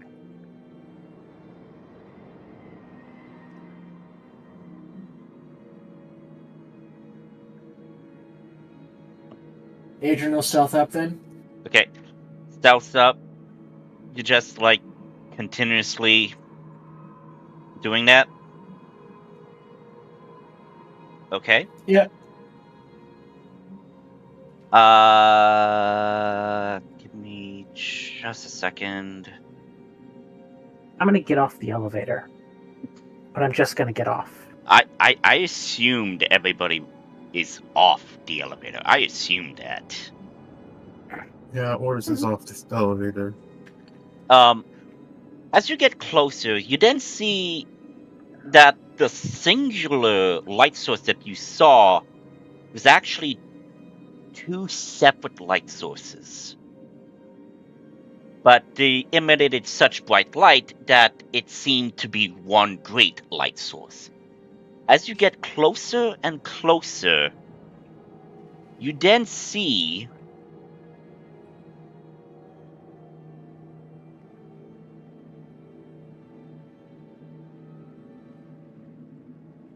this.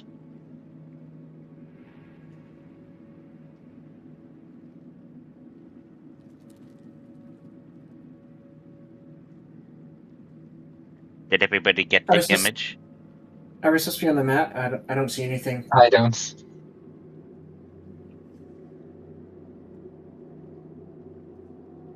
Create an underground map. I have everything. We're not on the underground map. If you No, Yeah, no. we're still on. map. Oh shit! I'm showing. Fuck! I'm showing to the wrong. Oh, I'm an idiot. I'm an idiot. I'm an idiot. Oh my god! I'm an idiot. Do you see it now? Did you post it to the wrong art channel, or Do you see the image now? no? No.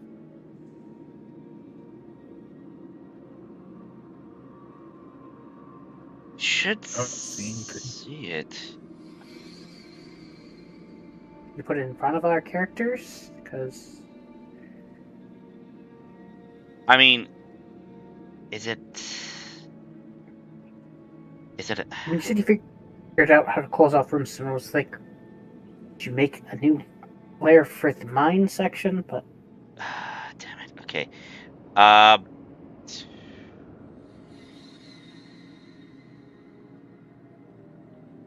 It was something I tried showing. It's maybe because this is considered a monster, and I can't show you monster. I have to show you something else.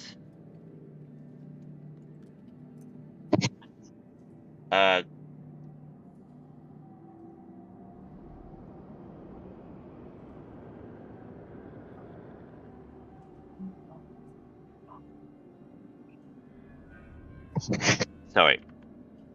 Infernal.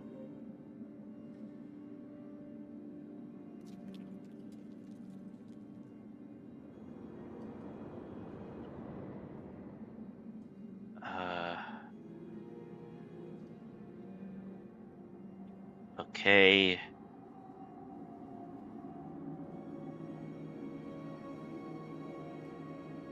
Show to everyone? Do you guys see it? The Infernal Iron Golem? Yes. Yeah. Okay. Basically, that is what you see. And you see two of them. You've seen these guys before. Oh, there's two of them this time. This is getting out of hand. There's two of them now. We could barely handle one of them. And we're not much stronger than that.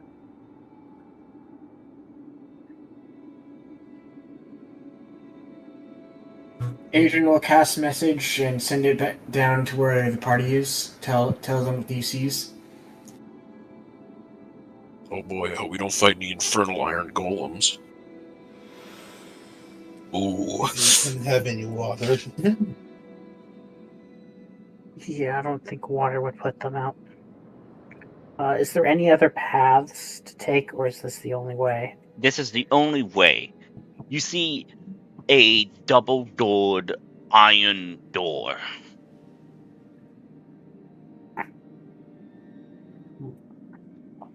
They seem to be guarding it, like motionless. You see that one is bearing a great sword, another is bearing a great axe, and they like they have it in front of them, like knights, you know, like that. Yeah, they're guards. It's not like we have the credentials to get in, so. But now we can gang up on them.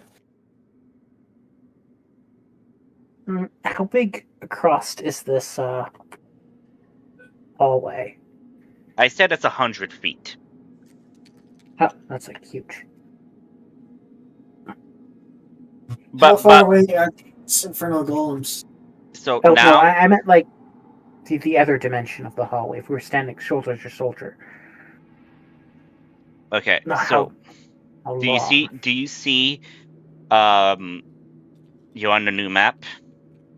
Yep. Okay, good. So sorry, give me a minute. My foot's asleep. God damn it! I hate it when my foot's asleep.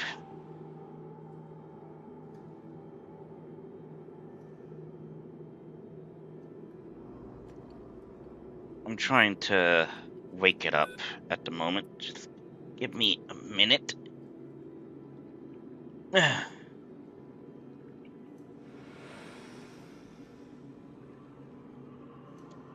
Okay.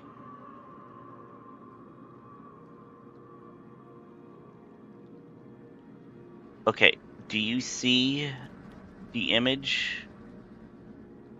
Yeah. I see the golem you placed. Yeah. So I know iron golems are this big.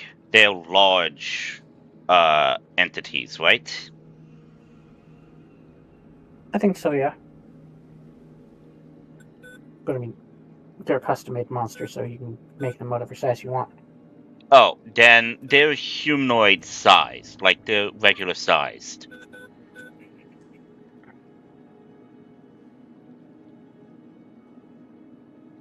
And you see the giant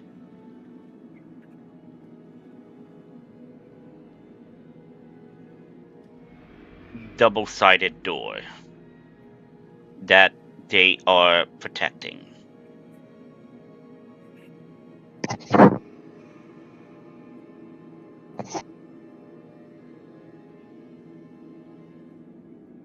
You guys are not seen because it's dim lit right now.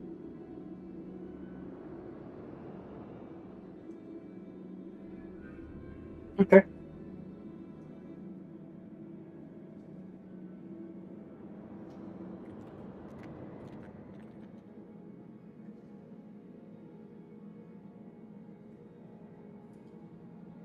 Agent will cast message back. I think we can take them. There's only two of them. I'm gonna respond with the obvious. There's only two we can see. If there's more than two, we run.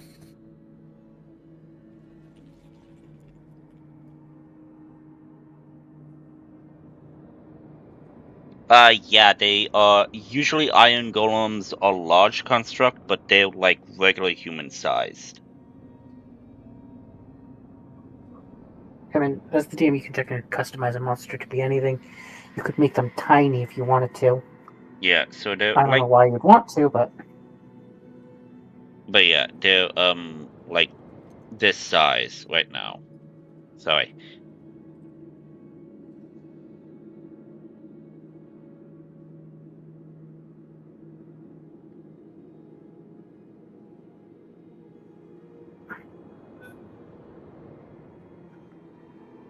And to make things a bit more useful,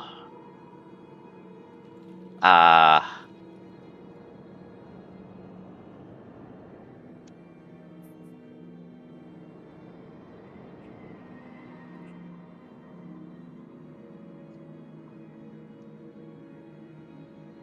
do I have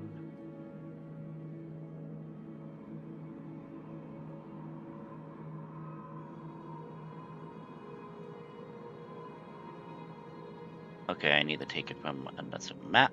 That is totally fine.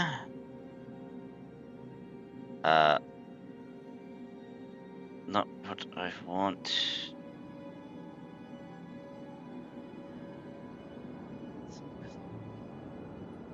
No.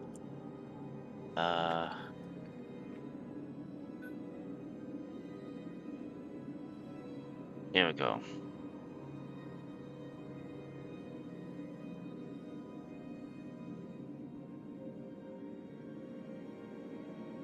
I'm just getting So there are rocks and whatnot.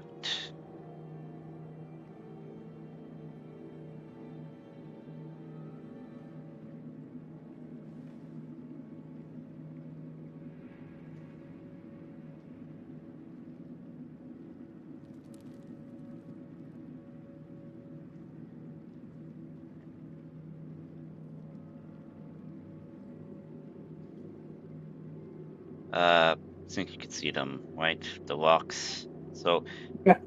So they're there. They are basically there's some leftover debris from when they were moving it, but that is what you see. And Adrian, I'm going to assume you like hiding behind here. Yep. Okay. So that is what you see, and you see that they are guarding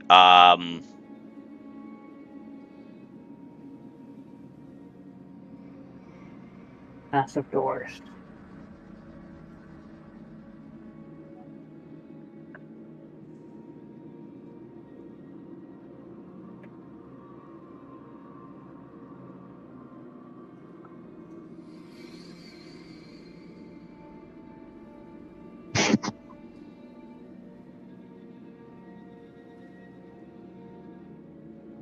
so just so you could identify which ones are which. Like which one's the sword, which one's the axe. So basically, you guys would be able to sneak up to them without drawing too much attention.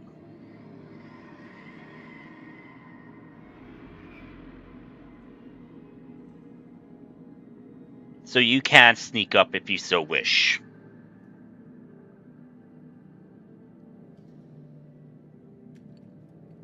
Yeah, Adrian will like sneak around the room and check if there's any more golems. So I will just save you the trouble. You only see these two golems at the moment.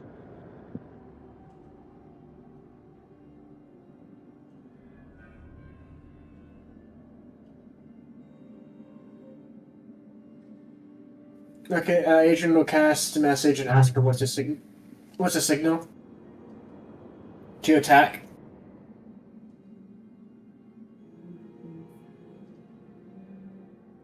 It's they're getting closer.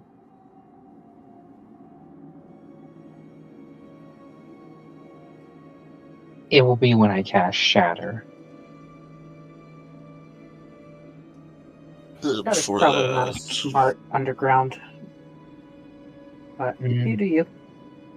I'm going to cast Fire Shield before that. I have a question. Does Fire Shield illuminate yourself? Yes. It might, yes. Okay, then can I Can I save it until they cast Shatter? So like a held action. If you want to hold your action for that, yes, you could totally do that. Okay. Just making No, sure. not casted Shatter. Oh, you're not anymore? Yeah, I'm gonna do something else. The next offensive spell that is fired at these guys, we'll go with that. Who wants my Wand of Haste? Because I have a lot of concentration spells and I can't. So, this is what I'm asking. Everybody can sneak up if they so wish. You just need to roll stealth. Yeah, Oris can't really be sneaky too. But you have a Wand of Haste?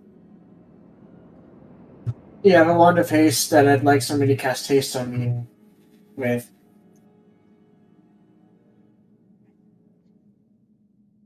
How does the Wand of Haste work? So I need people to roll stealth for me. Adrian already rolled. Leia already rolled. I just need you to roll stealth. It works as if you cast the spell yourself, but through the wand. Do you need to be attuned to it? No. Wands aren't attunable. Except for the really, really powerful ones. And believe it or not, haste is not a powerful thing for a wand. In fact, I'm waiting for your stealth. Even though we're kind of just I standing haven't. back. I'm not. Yeah, I'm not. I haven't moved. Oh. So. Well, no, I'm just saying you need to roll stealth when you okay, enter this room. In general. Oh, okay. Then, If you want, I'll give myself guidance. like I'm saying, you have advantage because the hallway is like dimly lit, so you guys have advantage. All right, 19. No. 11, Artist now. 18. I mean, Nora says it's sun axe out. Oh. It doesn't have it at all. Dim mode. Well, the question is, do you have it active? You could have the sun axe hilt, but you don't have it activated. It's activated. Okay. Then it would be a straight roll with you because you are illuminating yourself. Yeah.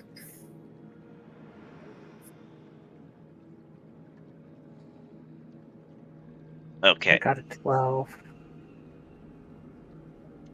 You did see the Infernal Sword and the Infernal Axe Golem.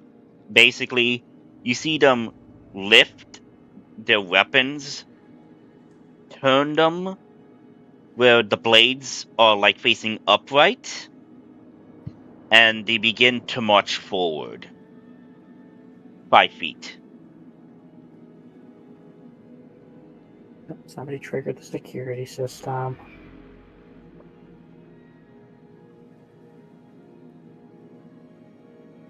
Another 5 feet. Wait for them to go and get together. Another 5 feet.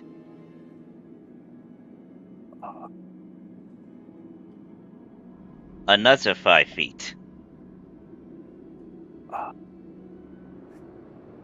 Who I'm wants sitting Adrian the is- wand?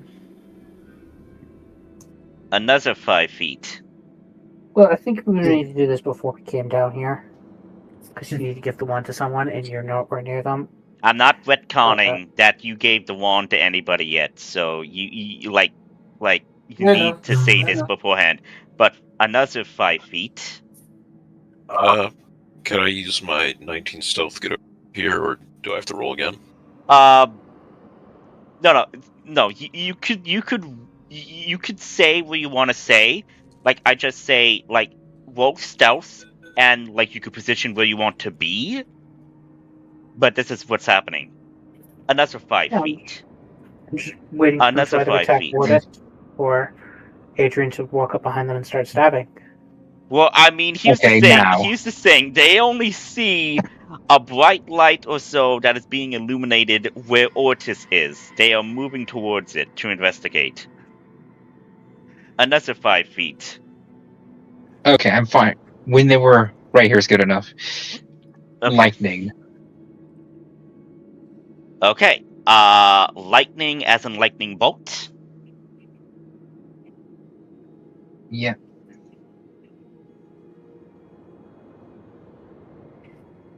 Okay. Uh-oh. Adrian's nearby. Sorry, not 10. Oh, wait, it is 10d6. I'm casting at 5th level.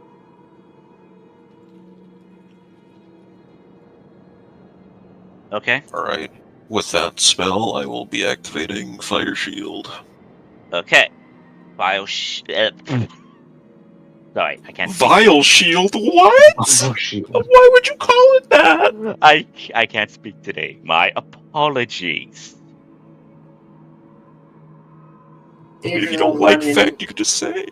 After this lightning bolt, he will run in and stab the one closest to him for this great sword. Both of them are getting like lightning bolt. Everything in 5 feet. Okay. Lot. Just give me just a minute. Yeah. After that, Oris will rage and just run away. Okay. So you're doing lightning bolt on all of them, right? Yes. Yeah. Okay. In order for you to get at least them in a straight line, you would need to be here. So I'll allow that. It's a straight line 5 feet from either side. Yep. And this is a spell DC, right? Yeah, 16. 16 dexterity. Okay. Why I need to keep doing GM rolls. I keep forgetting that. Oh my god.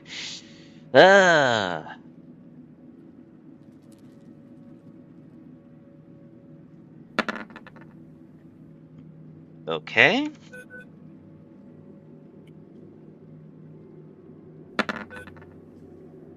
Okay.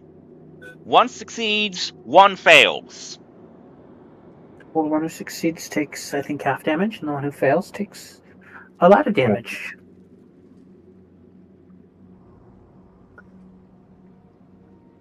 So 35 divided by 2. 17. Okay. We'll say the sword golem takes full damage, while the axe golem takes half that. And that now activates combat. On top of that, I'm spending my last sorcerer's point to empower spell. I'm re-rolling some of those 2s. Oh. Okay. Did you also reroll the 1? Yeah, it's up to my charisma. Okay, so re-roll those and then give me the new.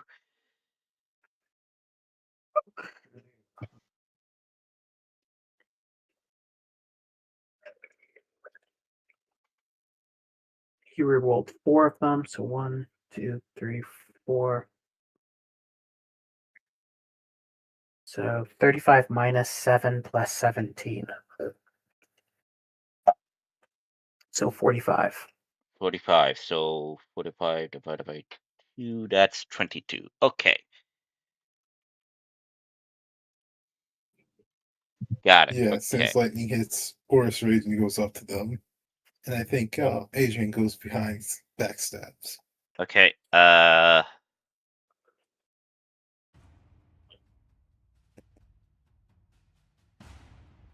So, Adrian will do the same. I will count this as a surprise round. So, Layla, you did yours. For Adrian, you will do yours, then Fecht, and then Nail.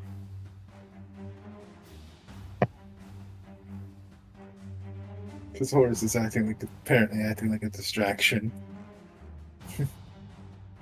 So, 19... 19 hit. 19 misses. Boy, they have a high AC. 22 hits. 19 damage. Okay. And this is magical weapon, correct? Yes. Yes. Okay. And this is 19 damage. Got it. Okay. Got it. So that's your turn? Yeah. Okay. Nail, Fecht, you get an action for the surprise round, and then we roll for initiative. Can I move, or just an action?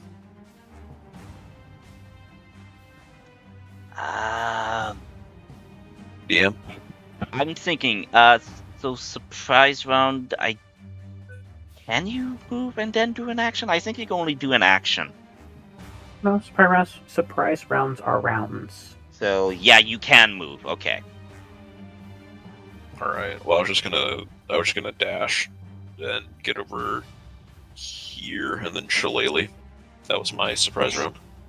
Okay, so you dashed. Okay, so you can't do an action, an attack action, because you use your action to dash. Yep, and then I shillelagh for my bonus. You could only do an action, not a bonus action. Oh. That's how surprise rounds work. It's you can only do an action. No, a surprise round is just a full round. It's just a round before anyone else moves. Oh, okay. I don't know. I'm getting confused by someone else saying like that. Okay, so yeah, you can shillelagh them. Always preying on my downfall. Sorry. Surprise round. Anyway, yeah, that's 0. my round. So you activated shillelagh. Yes. Okay. Nail. DC 15 dexterity on sword golem. I don't know which one of her is the red dot. I think they both have red dots. Yeah, but one is called Infernal Iron Sword Golem, and the other is called We can't see their names. I have them on displayed. Oh, well. I can't. Can anyone else see their names? No. There's no sword or axe icon either. Why? Just the red dots. What? No. Maybe my settings aren't the appropriate type, but I can't see the names.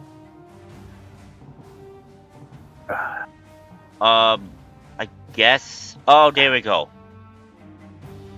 Save? Okay, can you see it now? Yeah, I can. Okay, can you see the yes. Okay, so When I I need to mouse over I them. need to switch them to non-generic. Okay.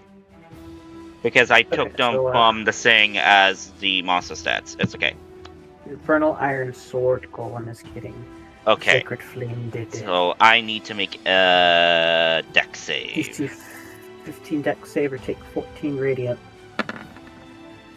Ooh, fails miserably. And he takes 14 radiant damage. Okay.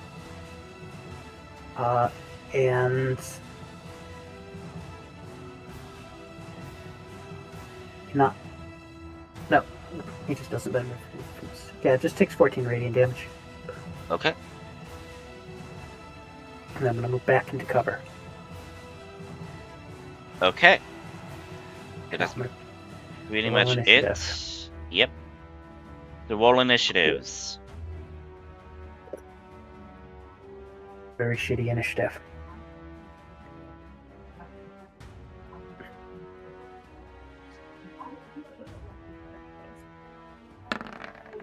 My mouse double clicks a lot. Anyway, dirty 20. Okay, just give me a minute. Okay. They freaking rolled bad. Consider yourselves lucky in this situation. No. They don't look like they have very high dex. Wait. Layla? Did you roll? There we go. Okay. So, first of the initiative is Fact. Fact. Since you are starting your turn within 5 feet of them, you take...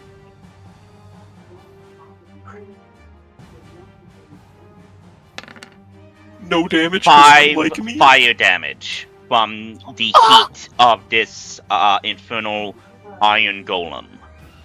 All right. Well, I have Actually, resistance. let me actually put a thing. There you go. So you guys can now plan a bit better. Oh, sorry. I clicked. I'm changing it to cold. What's it called? Cold shield because I got the wording mixed up. I wanted the one with the fire resistance, which is cold. So yeah, now I'm resistant to fire. Okay, So that is that's fine. round up. Do you round up or down? I round down. Okay, so then 2 damage. So you take 2 damage from the extensive heat of this creature. I die. Anyway. Alright, let's go for a good old-fashioned singular attack, because I am still a druid at the end of the day. 23 That hits. Alright, what the fuck is going on with my mouse? Anyway, 15. I mean, we can double it if you want. It's really no, funny. it's fine. No, we can do 30 damage, we can do it. Okay, so Shillelagh makes your weapon magical, correct? Yes. Well, my weapon's already magical, but you let me make my sickle be able to be affected by it. So anyway, yeah, this is all magical. Okay, I'm just making sure because this thing is the same as an iron golem in the sense of its immunities and conditions. It's just I'm making sure. So that's pretty much it. Do you end your turn?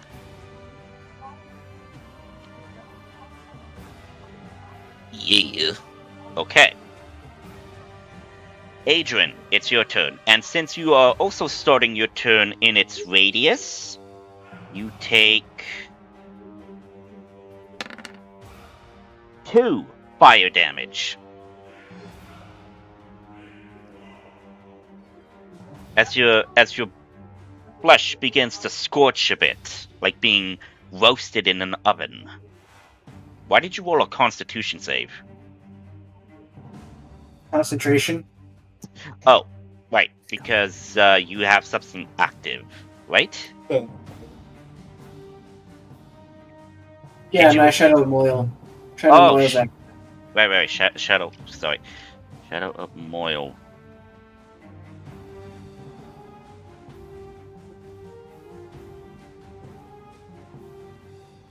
Okay. You have resistance to radiant damage. Got it. Okay. It's your turn.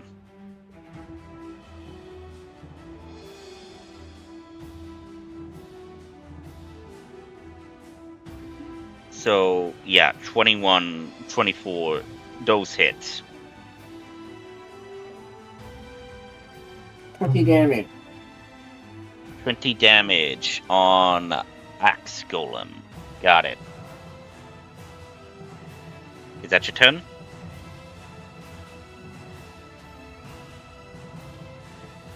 "24 hits again. And 16 for the second attack. Got it. Is that it? Going to run to here, and then toss, or just the Wand of Haste, I guess. Okay, if you are tossing that, that is an action. You'll hand it to him then. You need to be within 5 feet. Okay, since you moved 5 feet out of this infernal golem, he gets an attack of opportunity on you. Since you moved out of his range. Mm-hmm.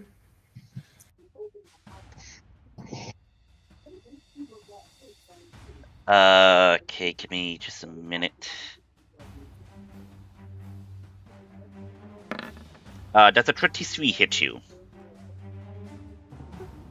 It has disadvantage to hit me. Oh. Damn it. That sucks. Does a 30 hit you? The 23. So the 23 is with the disadvantage, so the 23, would that hit you? Adrian? It does not. It does not. Okay. Okay. It's a reaction. Got it. Okay. Damn. So close. So close. Okay. But So like I said, it requires an action to give him the item. I thought it's a free action. Oh. Okay. Yeah, you could give it to him as a free action. But if you were like tossing it to him, then it would have been an action. So as a free action, you give Otis the Wand of Haste, right? Is that what you were wanting to give him? Yeah. Yep. Okay, and that's the end of your turn. Mm-hmm. Adrian will move back to where he was before. Okay. Got it. Okay, then that's your turn. Nail. It is your turn.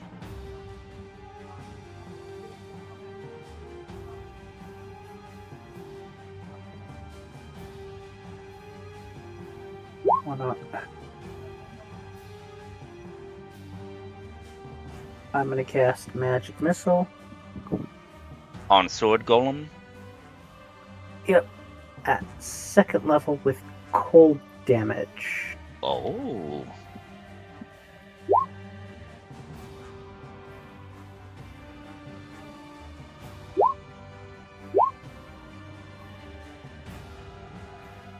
So 4, 8, 14 damage. Okay. 14 cold damage to sword golem. So you pelt it, and some of its armor is being frozen with the ice from your magic missile. It begins to slow a bit. Move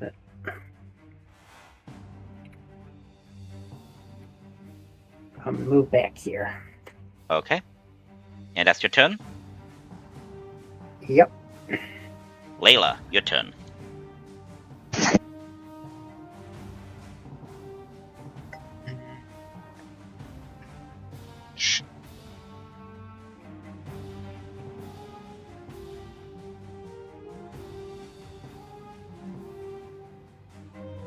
Going to cast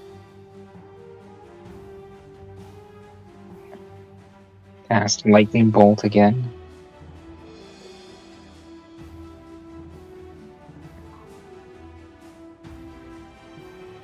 Okay. Need to beat a 16, correct? Yes. Okay.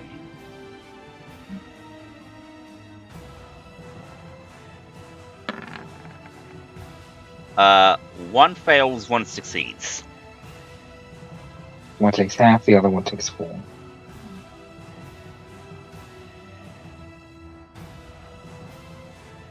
Okay, so half of 37 is 18. Got it. And that's your turn? Yes, it's my turn. Otis, it is your turn. Okay.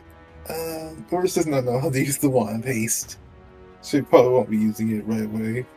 He probably, when he was given it, when Adrian gave it to him, he was confused. So right now, he's just gonna go for the old Hill of Rage. And then go right here and start chopping. Okay, With roll for your attacks with advantage because you are technically flanking with Spect.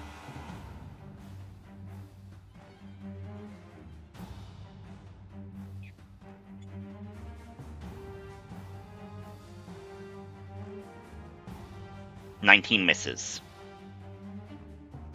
Attack again. 26 hits.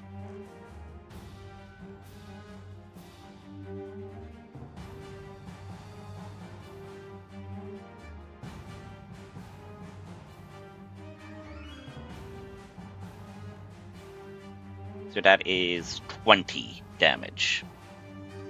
Yeah. Okay, is that it for your turn? Yeah. Okay, it is the Axe Golem's turn. The Axe Golem looks at you, Adrian, wielding its great axe in its hand, and it's going to attack you.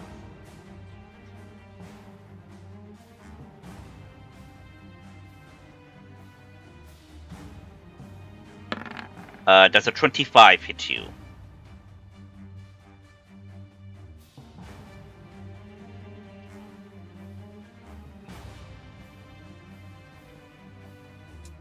Oh, is that coming at me? Sorry. No. Infernal Iron Axe Golem is attacking Adrian. So Adrian, does a 25 hit you?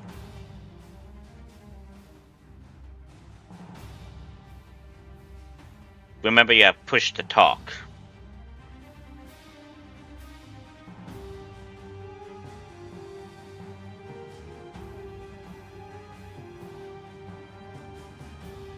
Unless Adrian said B or B. Damn.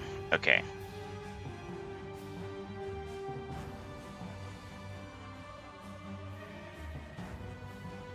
I'll just roll its other multi-attack and see if that hits. Okay, I think that would definitely hit. Adrian, are you there?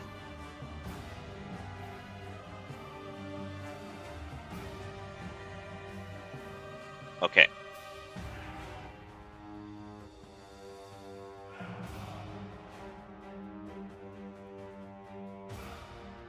Okay.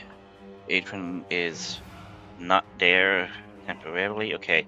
So if those attacks would go through, I would roll the damage, and then I would do something else. So I will do the Infernal Iron Sword Golem then.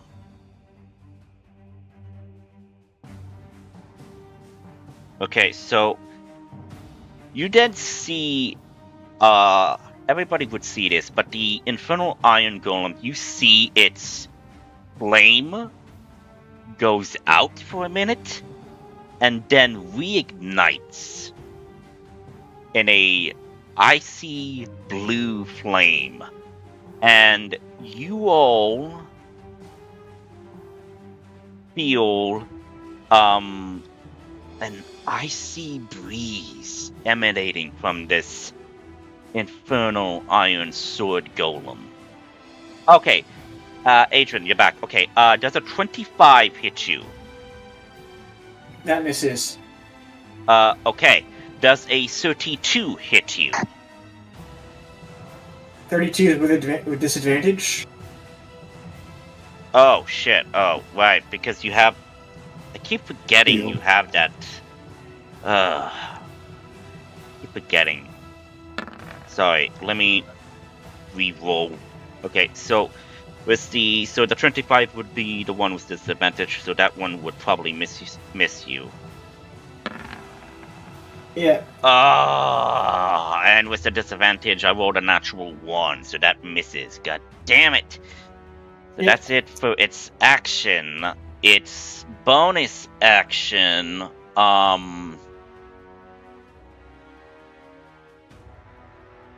its bonus action is it is going to,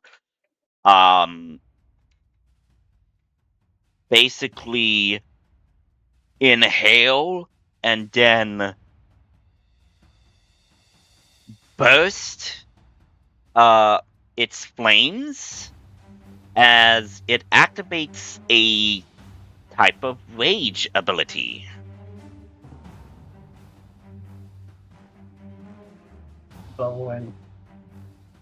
Hey, wait a minute, that's our thing. Okay, so now, getting to Sword Golem, basically everybody would see that the flame of the Sword Golem goes out, but reignites in an icy blue flame, and now everybody within 5 feet of it, you feel an icy cold breeze emanating from it. And it is going to make an attack on you, Ortis.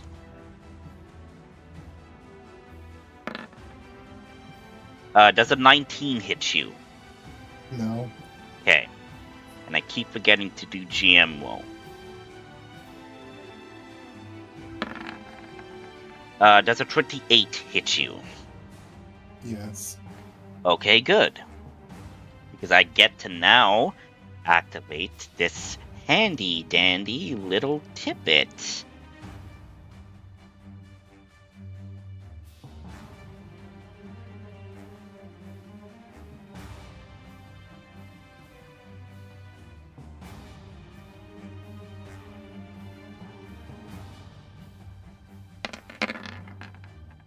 You take 27 damage. Yes, and 5 points of that damage is cold damage. Still half. Still half, yes, but the total is half. And Ortis, I need you to make a Constitution save. Okay, so it's 20 what damage? 27. 27 damage total. 5 of that damage is cold damage. 20 and 5. Okay, 13.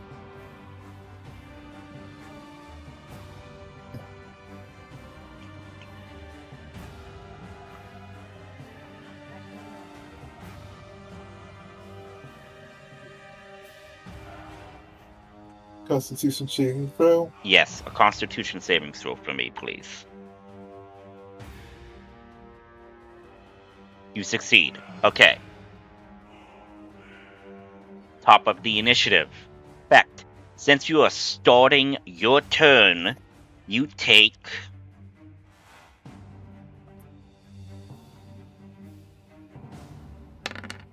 two cold damage, and I need you to make a Constitution save. I don't want to. 19. You succeed. Yay! Alright. I'm just gonna... Do you do advantage? I forget. Like, Yes, if you're flanking, yes, because Ordis is diagonal, so you have advantage. Yeah. Alright, that's a 15, so I assume that misses. Yes, that does miss, sadly. You just go, you do it and you get a, like, boom. Yeah, I just walk over to Ordis, like, I tried, man. Just walk back. And that's my turn. Adrian, you start your turn also in this golem's 5-foot radius. You take 5 fire damage.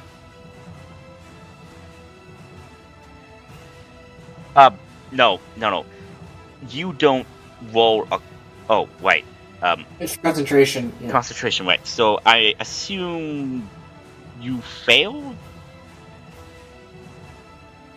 Why'd you roll 2? Yeah. I have advantage on concentration. Oh. Thank you for that that's clarification. faster. Okay. I was confused by that. Thank you.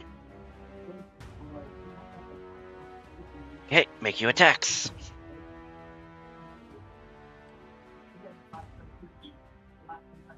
God. Actually, Yeah, that, so what is the total of that? and then Adrian will do an Eldritch Smite as well. Oh, dear lord. This is where the lot comes in. Yeah. Let's see, that's... I'm trying to do math. 18 plus 16? Well, he would need to roll a d8. It's not even the Eldritch Blast, that's just what's currently on here. Oh. Oh, dear lord. I do 18, 16, so 94 damage total. 4. Yeah. That's my first attack. Okay. First, because of its ability that it did this, all of that damage is going to be divided by 2. Still 50... No, 47. 47. Still almost 50 damage. Still almost 50 damage, yeah. So that's my first attack. It's knocked prone as well. Do I need to make a... No, you can't make anything. You're just knocked prone. Okay. Bends He's the got the knee. tripping smite. Bends the knee. That hits. And then another 20 damage. Another 20. Another. So that means divided by 2, that would be 10. Is that your turn?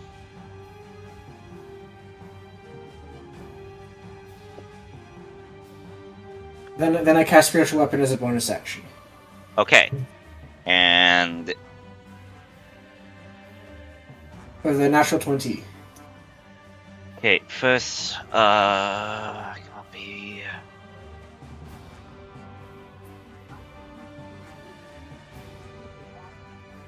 Spiritual weapon 1. Okay. And I assume you cast it right there? Whoa, whoa. Where did your token go? I pressed the wrong button to press attack. Okay, I could, oh my god. Oh boy. It's just a blank space now. Hang on.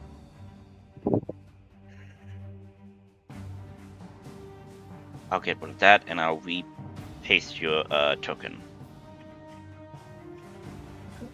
Okay, so that's a natural 20. Okay, so that's 6. Yep, spiritual weapon does 21 damage. Okay, so 21 divided by 2. It's still 10. Still 10. So that's a 70 damage turn? Just about? Yeah, just about. Let me do some calculations.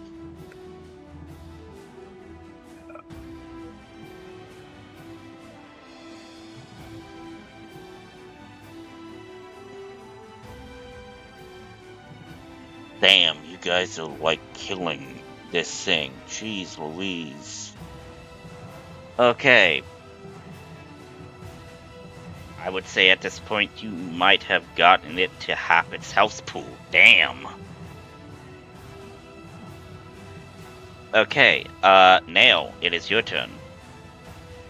Wait, oh shit, I forgot to add you back to the turn order. Shit. Do you remember your initiative? 10.14. He was just the blank spot. 10.104. There we go.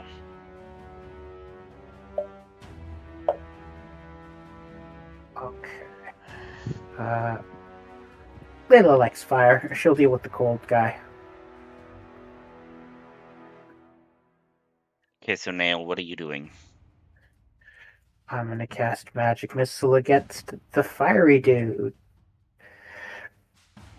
I mean, I don't know what shifting him to cold really does, but Layla likes fire, so we can just bounce them back and forth between hot and cold.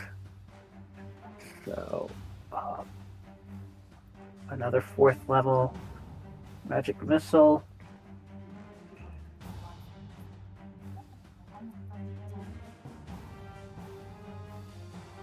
Of an icy persuasion, so. Mm-hmm.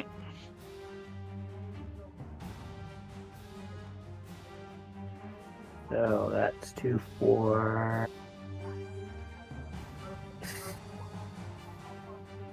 I mean, the individual ones do 1, 1, 1, and then 2.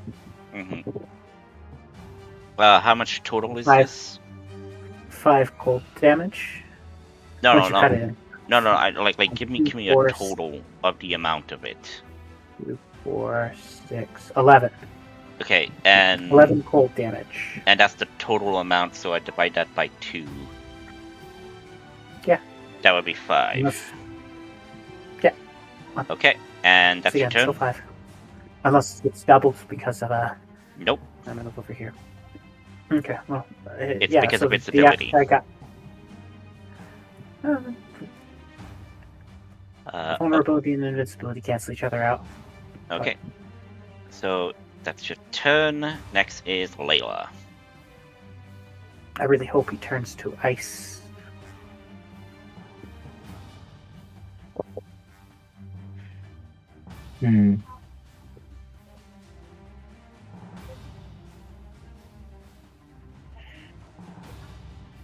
Just as a test, casting Firebolt at him. Okay.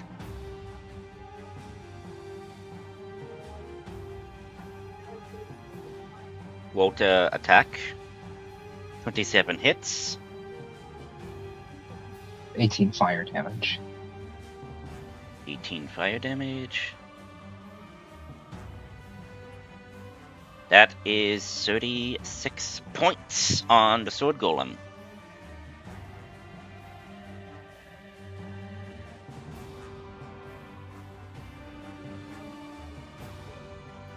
So, of course, this can go fire mode, but it would still take an action to change its weapon type. Technically, that was a bonus action. Oh, to change type? To change its elemental type, yeah. Okay. Bonus action. So yeah, you can hit. End of turn. Okay, Ordis. Get hit. You are still within its 5-foot range.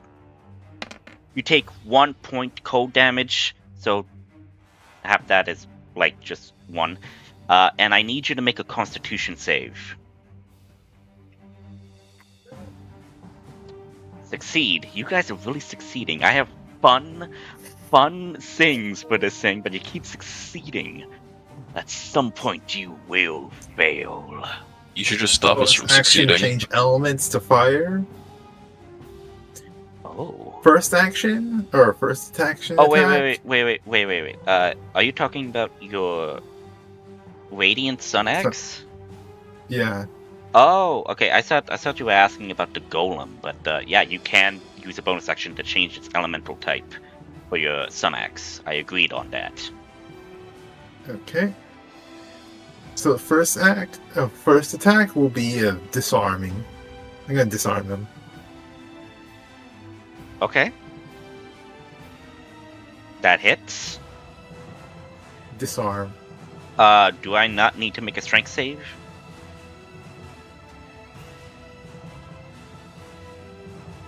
I don't remember how disarming attacks work. Wait a second. Because you're trying to disarm me, like force me to drop my weapon, like I'm sinking. Disarming attack. I think it's a strength or something. It is a strength, I believe.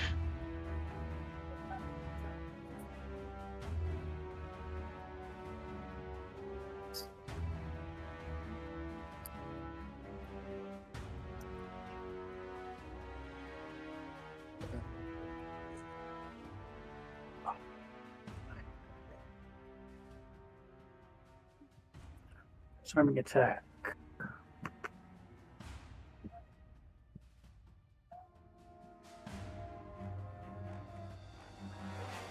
This worked.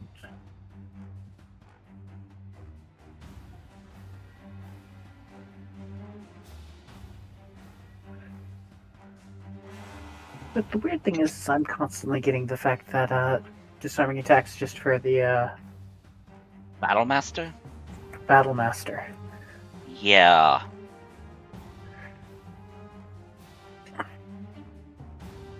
That's what I'm getting too, but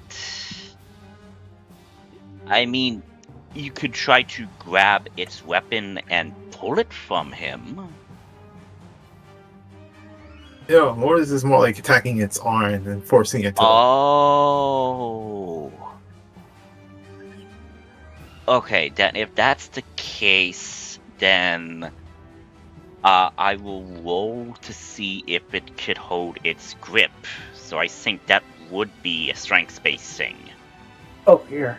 Any character can try to disarm by replacing an attack with a contested check. Your attack roll versus the target's strength or athletics or dexterity acrobatics. If the attacks win, the defender drops the item, but unlike the Battle Master maneuver, this approach does not cause extra damage. Okay, so it's an opposing strengths?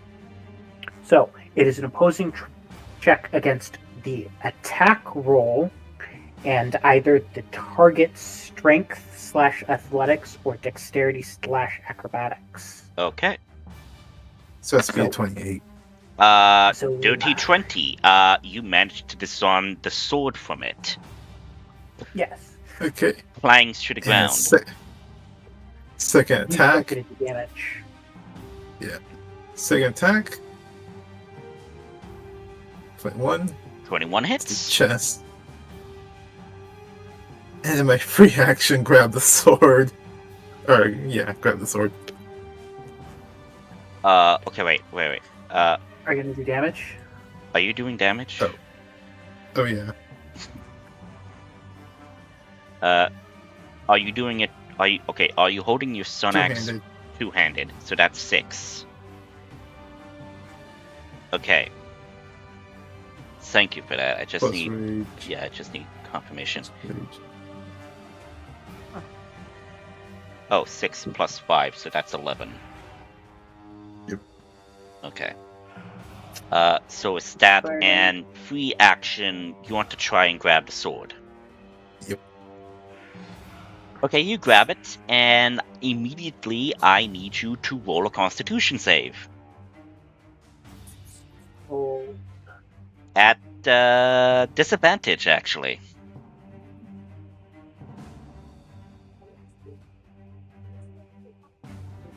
Roll your con again. 9. You should have just rolled it one more time. So, Otis,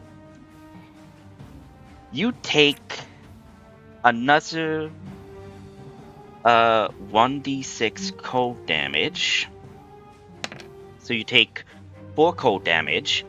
Your AC is -2, and your movement speed is cut down to half. Okay. So, the damage was what again? 4 cold damage. 4. Yeah, so it's 2, 1, 2.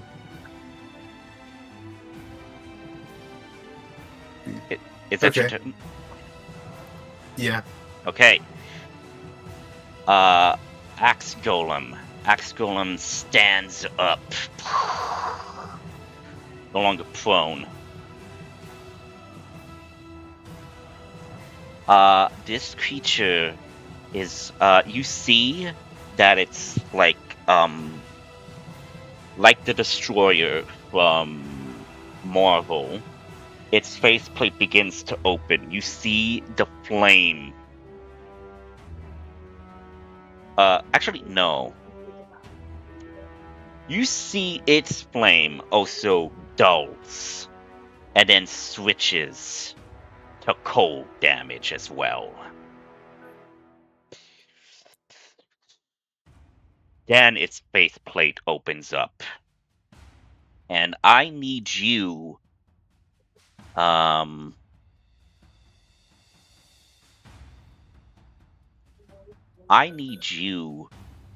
to give me a Constitution saving throw.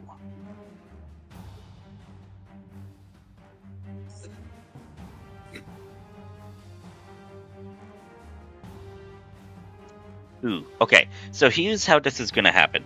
The damage would still hit you, but depending you succeeded or not means you would take half the damage and you will not suffer the negative effect. But if you failed, you would have suffered the full damage and the negative effect.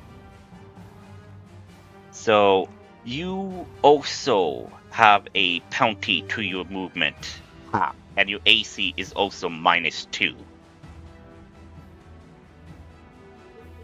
And you take a total of 46 cold damage from this ice golem now. You still up?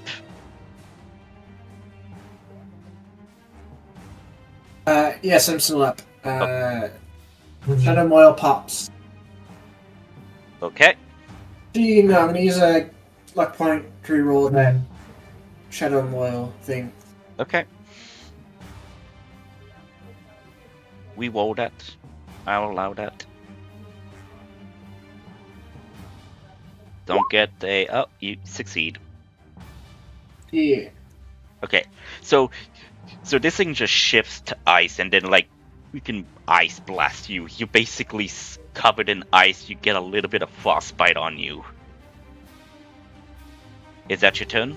No, wait, that's not my... Is that my turn? God damn it. Yes, it is.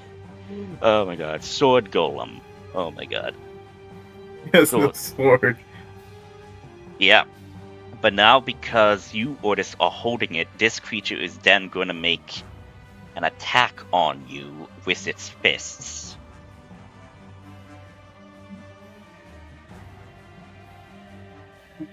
Not gonna forcibly change into fire. Does a 26 hit you, Otis? Yeah. Okay. You take...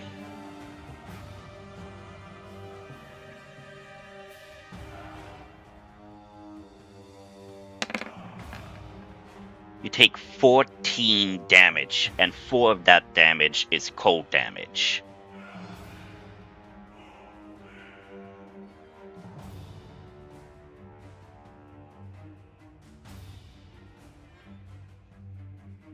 Okay. I need you to also make another Constitution save at disadvantage. Okay, you succeed. It's then going to attack again.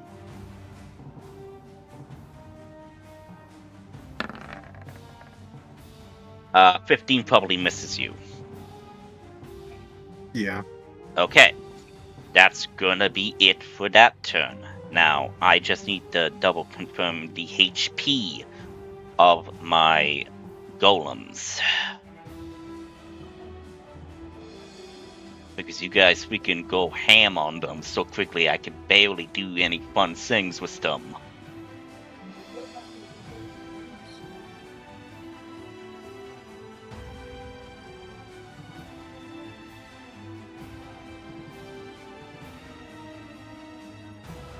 It's my time. Okay, so that's that. Dirty 20. Yeah, that will hit because its AC is 20. Give me a minute. But before you do that, hang on.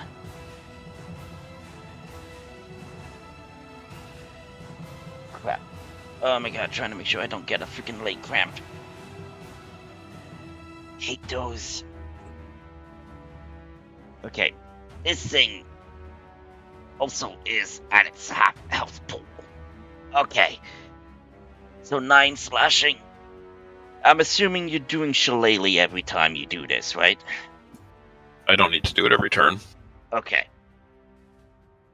But since you are still within its 5-foot radius, you take 1 cold damage, and I do need you to make a Constitution save. You fail. What? You have a -2 penalty to your AC, and you have half movement. Boo! Anyway, yeah, that's my turn. Okay, Adrian, it's your turn.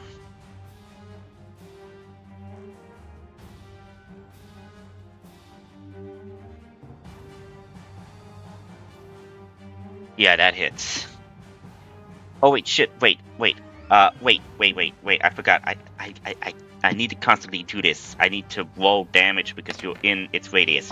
4 cold damage, and I also need you to make a Constitution save at disadvantage. This is for the ice effect, not your concentration on Shadow of Moil. Okay, 19, you succeed. So I hit and I do another Eldritch Smite. Okay, with a critical hit, you might do it on the damage alone.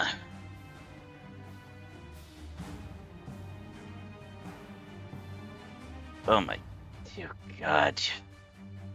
Okay, so that's 18, obviously, plus 6, plus 7, plus 45, okay, 76, but divide that by 2 because of its effect. Still it's 30. So that is... The total amount will be 76, but divide that by 2 will be 38. I'm keeping track. Mhm. I think it's still up. It's probably still up, but it's looking pretty bad at this point. It's prone again. And prone again. Damn. Okay. 22 hits. 21 damage. Okay, divide that by 2. 1 divided by 2, that is 10. Oh wait, spiritual weapon. 25 will hit. 17 forcing. Okay, 17. Divide that by 2. That's 8 damage. Okay. Let me confirm its HP now, because you god. Like, you guys are freaking killing my guys before I have fun. Because I have cool mechanics and I can't do shit because you guys keep killing them. Playing with dice, I just keep getting crits. Yeah, I know.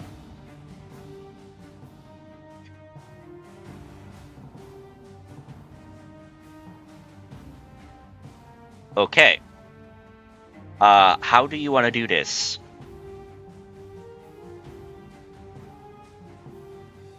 I jam my greatsword into its stomach and just kind of lift it out of it.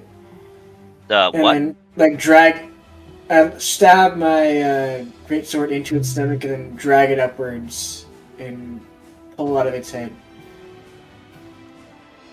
Okay, wait, okay.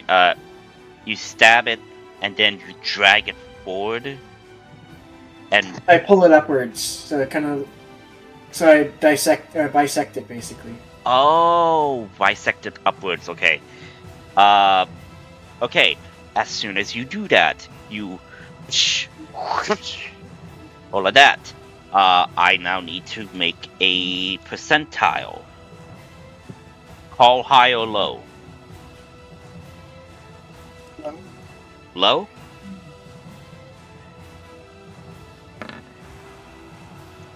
Low. Okay. The self-destruct ability does not go off.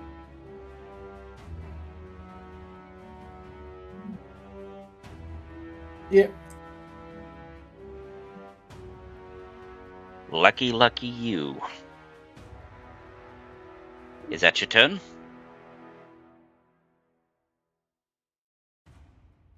Adrian will then move to here. Remember you have half movement. Yeah. Okay, That's half movement. Okay, yeah, I'm just making sure and reminding you. So if that's your turn, that's your turn. Now, your turn.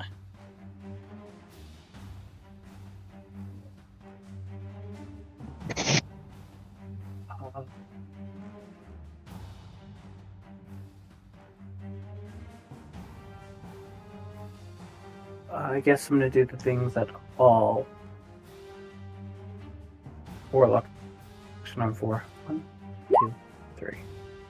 Okay, So 26 will hit. So I do a press 7 damage.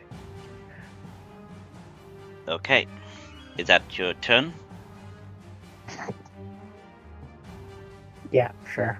Okay, Layla, your turn. And I'm just gonna check health pool of my sword golem.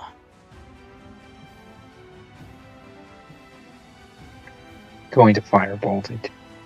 Okay. Just give me a minute. Plus 36 plus 11. That. Okay. Why is it a 25 plus 2? Obelisk Cane, the item that I got a while back. Okay. It gives me plus 2 to these. Okay, with a 25, how do you want to do this?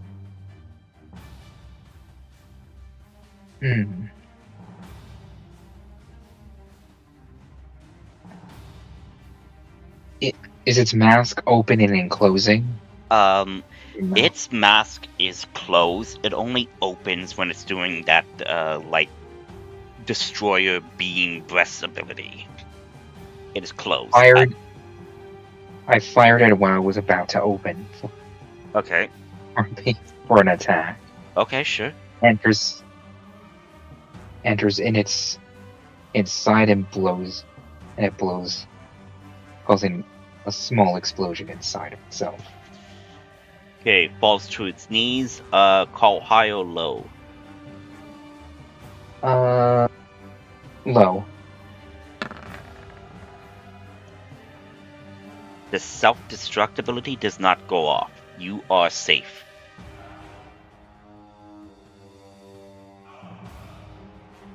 Combat is over. Okay, perfect time. Because I think I have to go now. I have to wake up early tomorrow. No, yeah, we could end the session here because you guys did a good job. I hope you actually enjoyed the mechanics that I did for the infernal golems. I did. Yeah, it was fun. Yeah, do they just only change from hot to cold, or do they change to other elements?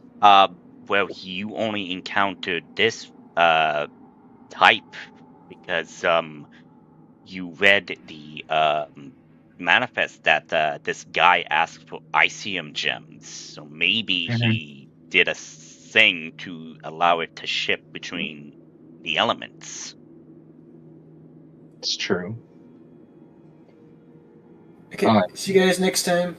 Yeah, same. Good night. Okay, see you guys. Bye. Bye-bye. Yeah. Can you get the information for the sword? Sure. I will write something up. Okay. Okay, this is gonna be fun.